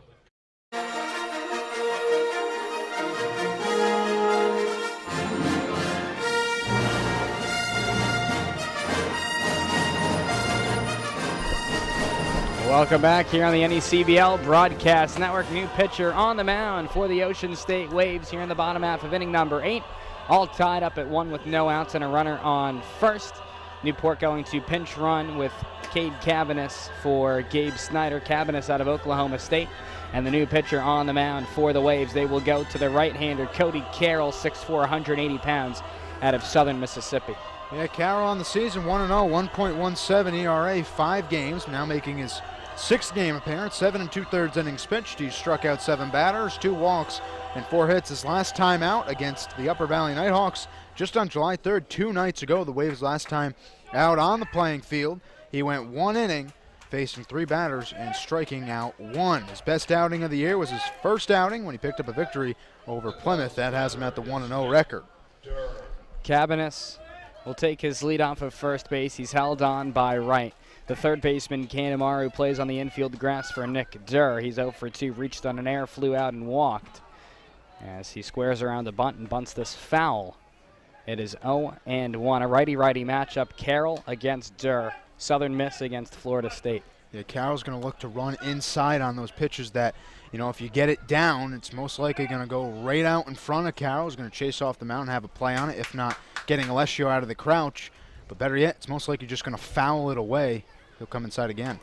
0-1 again, bunted foul there by Durr. 0-2 on the cleanup hitter out of Florida State. Durr walked in the first, reached on an error by Kanemaru in the third, and flew out to center field in the 5th. And now Durr has dug himself into a little bit of a hole here. 2 strikes. You can't pull the bat back on pitches that close, but foul him down off the plate, and they ricochet backwards. And Carroll now in the driver's seat. Carroll sets and deals. Slider, strike 3 called, outside corner, down looking goes Nick Durr. First strikeout of the contest for Carroll, and there is 1 away. We will also get you the final line on Dominic Grillo, the left-hander out of the University of Rhode Island, through 2/3 of an inning. Gave up no runs on 1 hit. He struck out 1. He faced 3 batters. Here comes, I believe there's a pinch hitter. Yeah, Ty Duval will pinch hit here for Dominic Dorenzo. Dorenzo's night ends 0 for 3 with a strikeout, a ground out, and a flyout. Duval out of Vanderbilt will bat from the left side. First pitch, this one absolutely drilled. Deep right field, back on it goes Kogan to the fence. Looks up, it's a Gulls goner off the bat of Ty Duval. His 3rd of the year. This one a 2-run shot, gives Newport a 3-1 lead with 1 out here in the bottom half of the 8th. Yeah, talk about managing and knowing what to do. Now Leyva brings in a pinch hitter for Duval, or rather for Dorenzo in Duval. Dorenzo's day, he was 0 for 3, so you bring in a much-needed new bat just to try to get some offensive working. And the bottom of the 8th inning, the Gulls take the 3-1 advantage on a big homer out to left field. Or right field. How about that for Ty Duval? A pinch hit, 2-run go-ahead home run. Here's Liam McGill. First pitch changeup taken for strike 1. Wow, what a piece of hitting from Duval. That's not easy to do, pinch hitting. And Duval got all of that one to give Newport the 3-1 lead. Next pitch to McGill, curveball in the dirt. 1 ball and 1 strike, and certainly a momentum-changing play, that is for sure. We'll see what Newport wants to do in the 9th inning on the mound as well. McGill here tonight, 1 for 2. Looks at a breaking ball in the dirt, 2-1. McGill a single in the 2nd, a walk in the 4th, a strikeout in the 6th.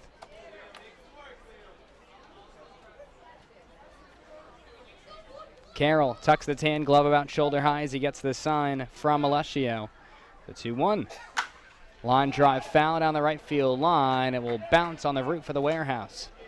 Yeah, really for Carroll, you start to play that scoreboard game now. You're sending your team into the 9th inning trailing 2, and you come in a big spot, obviously, and just Ty Duval taking care of business. Here's the 2-2. This one lifted in the air. About medium range left field, going back now, coming in is Resk. He will make the play for out number 2, F7, if you are keeping score with us at home here on the NECBL Broadcast Network. It brings up the shortstop out of Wake Forest, Bruce Steele. Steele here tonight 0 for 2 with 2 strikeouts and a walk. Yeah, really, Carroll, big out. You're looking to respond now. You gave up the 2-run homer. You can't do anything about that now. You're looking for just 2 quick outs and give your team an offensive spark plug, hopefully. This one fouled off right side there by Steele, 0-1. The Wake Forest product a little late on that offering from Carroll. 2 outs in the frame, 3-1 Newport, bottom 8. The base is empty here at Cardines Field. Ty Duvall with the go-ahead 2-run home run, his 3rd long ball of the season. Carroll gets his sign from Alessio. He winds and fires. 2-seam fastball catches the outside corner for strike 2. And Carroll again working that strike zone. And I'm sure he's not too happy with that 2-run homer. But really just a lanky right-hander that pounds the zone, and unfortunately he's at the wrong end of this one. 0-2. Slider, swing and a miss. Strike 3. Down on strikes goes Bruce Steele. And the inning is over. But for Newport, the damage has been done, courtesy of a go-ahead 2-run home run from Ty Duvall, who pinch hit for Dominic Dorenzo to give Newport a 3-1 lead. We will go to the top half of inning number 9 for Newport. 2 runs on 2 hits. They leave no one aboard with no Ocean State errors. The Gulls look to grab their first win of the Pell Bridge Series. And we come back right here on the NECBL Broadcast Network.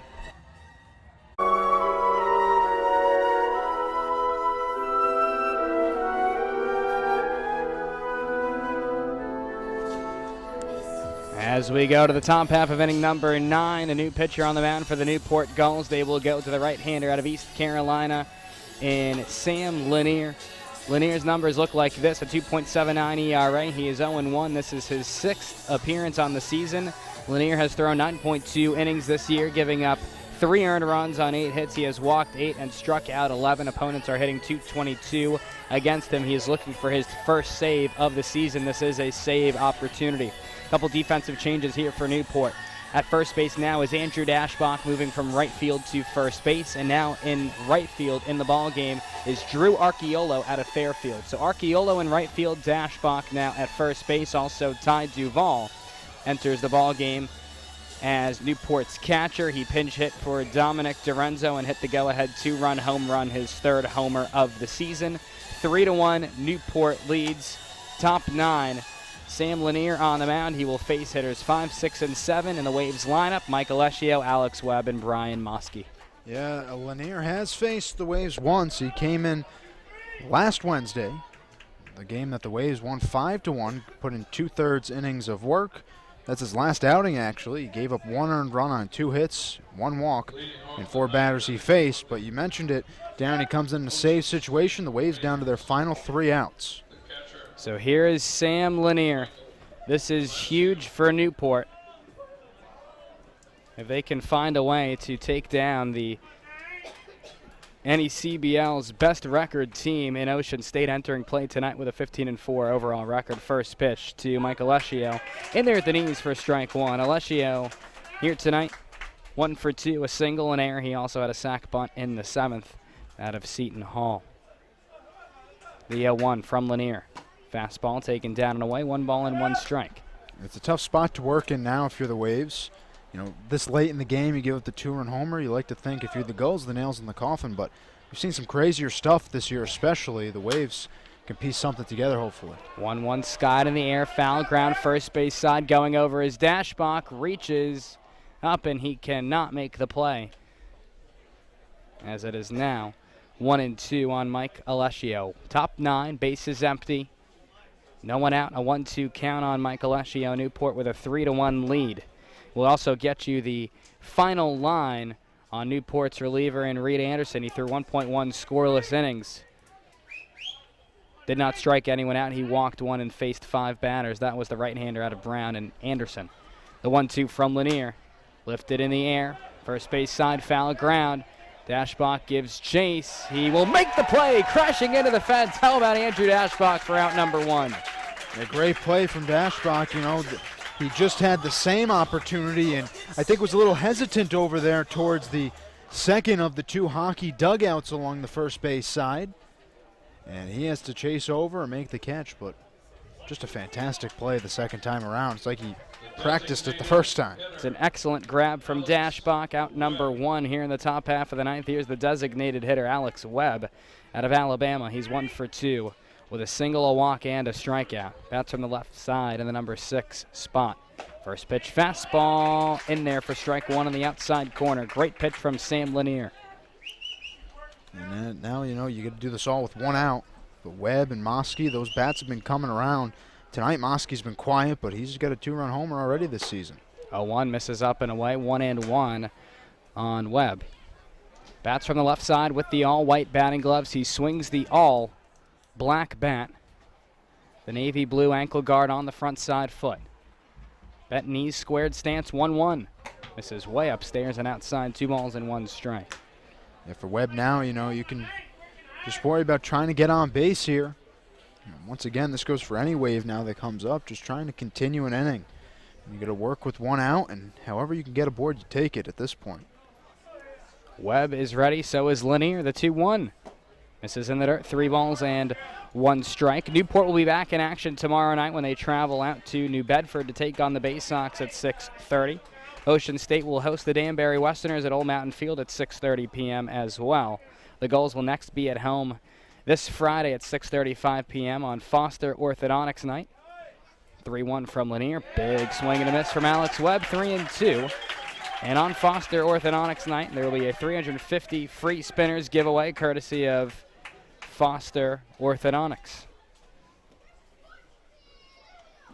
Lanier holds the black glove just above the belt now in front of the face. Payoff pitch. Fastball foul tipped in the mitt of Duvall. Strike 3. Excellent pitch, Sam Lanier. First strikeout of the night for the right-hander out of East Carolina University. 2 away for the center fielder Brian Mosky. Beautiful pitch. Outside edge. Breaking pitch just tails away from Webb, and he cuts through it. Ways down to their final out, and you're really going to be happy about the response here from the Gulls. You let the Waves tie up the game late in the 7th inning, and then you just really come in and shut the door here in the 8th and 9th and get some offensive help as well. Mosky is 0 for 3. First pitch, fastball, strike 1 called outside corner. Great pitch again from Lanier. He's getting ahead. He's pounding that strike zone. Mosky grounded into a 6-4-3 double play in the second. Takes a curveball there, low and away for ball 1. He lined out in the 5th and struck out in the 7th. Here's the 1-1 pitch from Sam Lanier. Fastball in there at the knees for strike 2. Now 1 ball and 2 strikes. Tough break here for Mosky now, down to the final strike. This will bring the crowd to its feet. Gulls fans are on their feet, clapping their hands. Lanier shakes off Duvall. Now they agree on the signal. After the deep breath, here's the 1-2 for Lanier. Fastball misses off the outside corner. Now 2 balls and 2 strikes. Yeah, make him pitch. If you're Mosky, at least you're making Lanier pitch every possible pitch right now. Make him work to you, and he wins, you tip your cap. 2-2. Curveball, ground to third. Backhanded diving stop by Aldretti. Long throw to first. In time. Great play, Carter Aldretti. And the Gulls fly high here tonight with a 3-1 victory over the Ocean State Waves. Newport improves to 7-14. Ocean State falls to 15-5. The Newport Gulls postgame show is up next, right here on the NECBL Broadcast Network. Reminder.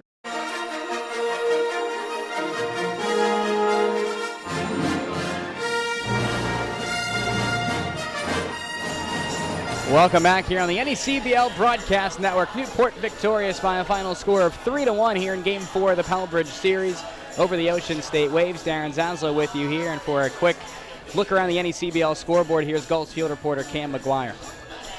Upper Valley with a convincing win, 15-3 over Winnipesaukee. Plymouth has fallen behind to the Valley Blue Sox.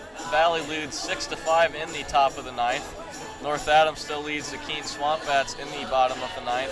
And the Vermont Mountaineers have a 1-run advantage, 5-4 over the New Bedford Bay Sox in the top of the 9th.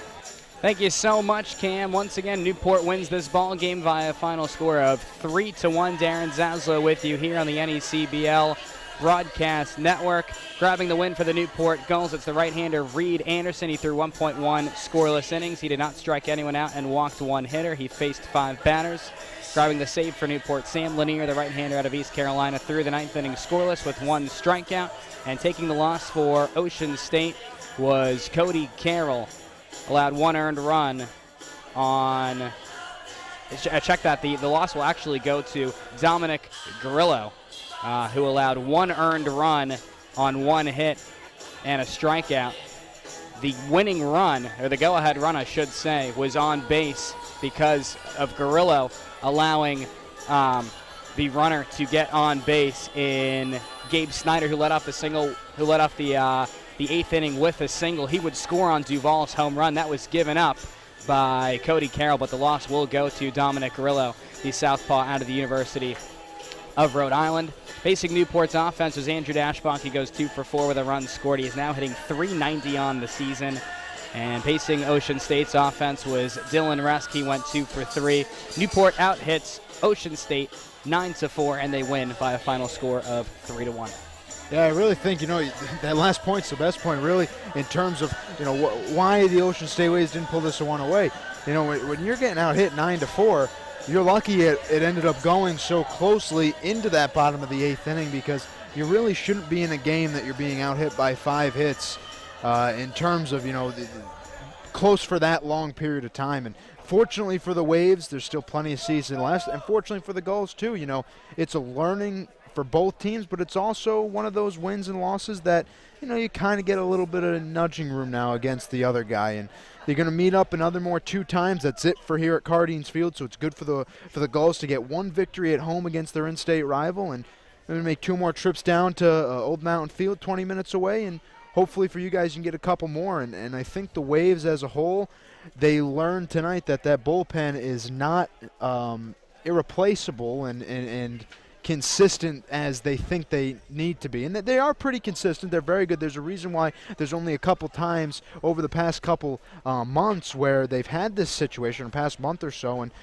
this, they're 3-1 in the month of July now, and they're going to turn around and play 9 more games in the next 9 days. So this is a long stretch, and it's not very, it doesn't sit really well with you to start off with a loss, but you got plenty more ground to make up. And Mystic and Danbury starting to sneak up on you. Newport improves to 7-14. Ocean State falls to 15-5. The loss goes to Dominic Grillo. The win goes to Reed Anderson. The save to Sam Lanier. For my broadcast partner, the voice of the Ocean State Waves, Stone Freeman, I am Darren Zazzle. We will now kick over the postgame show, I should say, to Gulls field reporter Cam McGuire and Gulls scorekeeper Ben Maxout. Final score here from Newport, Rhode Island, 3-1 Newport Gulls over the first place Ocean State Waves. Highlight of the night, Ty Duvall comes in as a pinch hitter in the bottom of the 9th. 1 swing and 1 home run, and that would do it, folks. 2-run home run, and that would lead the Newport Gulls a score of 3-1 over the Ocean State Waves. 9 hits on the board for Newport Gulls, just 4 for Ocean State. Bats were working for Newport all night, and it was just a matter of time before they broke out and had that batting going for them. Andrew Dashbach was impressive again, 2 for 4 on the night for him with 2 singles. And like we talked about earlier, the highlight of the night was Ty Duvall with that big home run in the bottom of the 8th. Big coaching strategy there for them. And whoever decided to put him in for that, kudos to him. Ben, what'd you see out here tonight? What'd you think of the game? I saw a fantastic win by the Gulls. This is a real confidence builder. I mean, to have Duvall come up, pinch hit, first pitch he sees, and he hits it over the right center fence. That's just, it feels like a microcosm of the game. He was really able to step up when he needed to, and the team stepped up when they needed to. You got clutch relief pitching. You saw, even though there were some errors, you saw some clutch fielding. Gulls were working in and out of jams, particularly by Snyder at first base. This is really a win to be proud of. And I know the Gulls have had a few consistency issues throughout the season, but to beat a team like Ocean State the way that they did in a really just solid win tonight, this is really something to be proud of. Hopefully they can build off of it heading into tomorrow. Yeah, all around, you look at the pitching, the hitting, the fielding. This was a team win for sure. 9 hits and only giving up 4 hits. So all around, I think the whole team as a whole should be very pleased with this win moving forward. Yeah, I mean, just like you said, you saw the Gulls. This would have been a frustrating game to lose because just like the previous 2 games, the Gulls statistically looked like the better team. They had 9 hits tonight to Ocean State's 4, but tonight it paid off. And again, Ty Duval stepping up in the big moment really showed that the moment was not too big for him. It's not easy stepping up there to pinch hit, especially against a team like Ocean State and a very solid bullpen that they have, but he literally knocked it out of the park and he was the winning factor in this game tonight. What do you think this means for the Gulls heading forward? You know, you start off your second game in July, you get the win against the first place team in the Southern Division. What do you think this means for them moving forward in July? I think this means good things. This was a confidence builder. They have beaten good teams. They've proven they manhandled the top team in the other division by a score of 20-3. They beat a team in Danbury by 17-3. This is another great win tonight, and we turn it down to Darren Zaslow.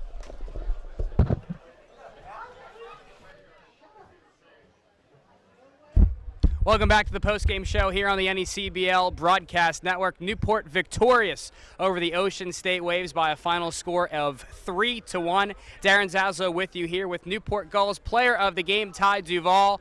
Duval hit a go-ahead pinch hit 2-run home run in the bottom of the 8th inning to put Newport ahead 3-1. Ty, take me through that at bat and what you saw. Well, yeah, that was kind of my role in the spring, off the bench, pinch hit kind of role. So, I stuck with my approach. I was looking for a fastball down the middle, and I got it and put a good swing on it, and thankfully went over the fence, so we didn't have to stay here for extra innings. Pinch hitting is certainly very difficult, and you mentioned you did that a lot at Vanderbilt. How comfortable do you feel doing that? Yeah, I was extremely comfortable. I try not to let the game go too fast. Take deep breaths, slow everything down. And just simplify. Baseball is good at making you overcomplicate things. That's not what I tried to do. I just tried to keep it as simple as possible, and worked out. Newport now 7-14 overall. Ty, do you think this is the win that can propel this team forward? Well, I don't really like talking about moments like, oh, that was the moment that propelled us forward. Oh, that was the moment that changed our luck. But we just got to start. We just got to put the pieces of the puzzle together, because we have all the pieces. So we just got to keep rolling. Ty, thank you so much, and best of luck. The Newport Gulls post-game show continues next right here on the NECBL Broadcast Network.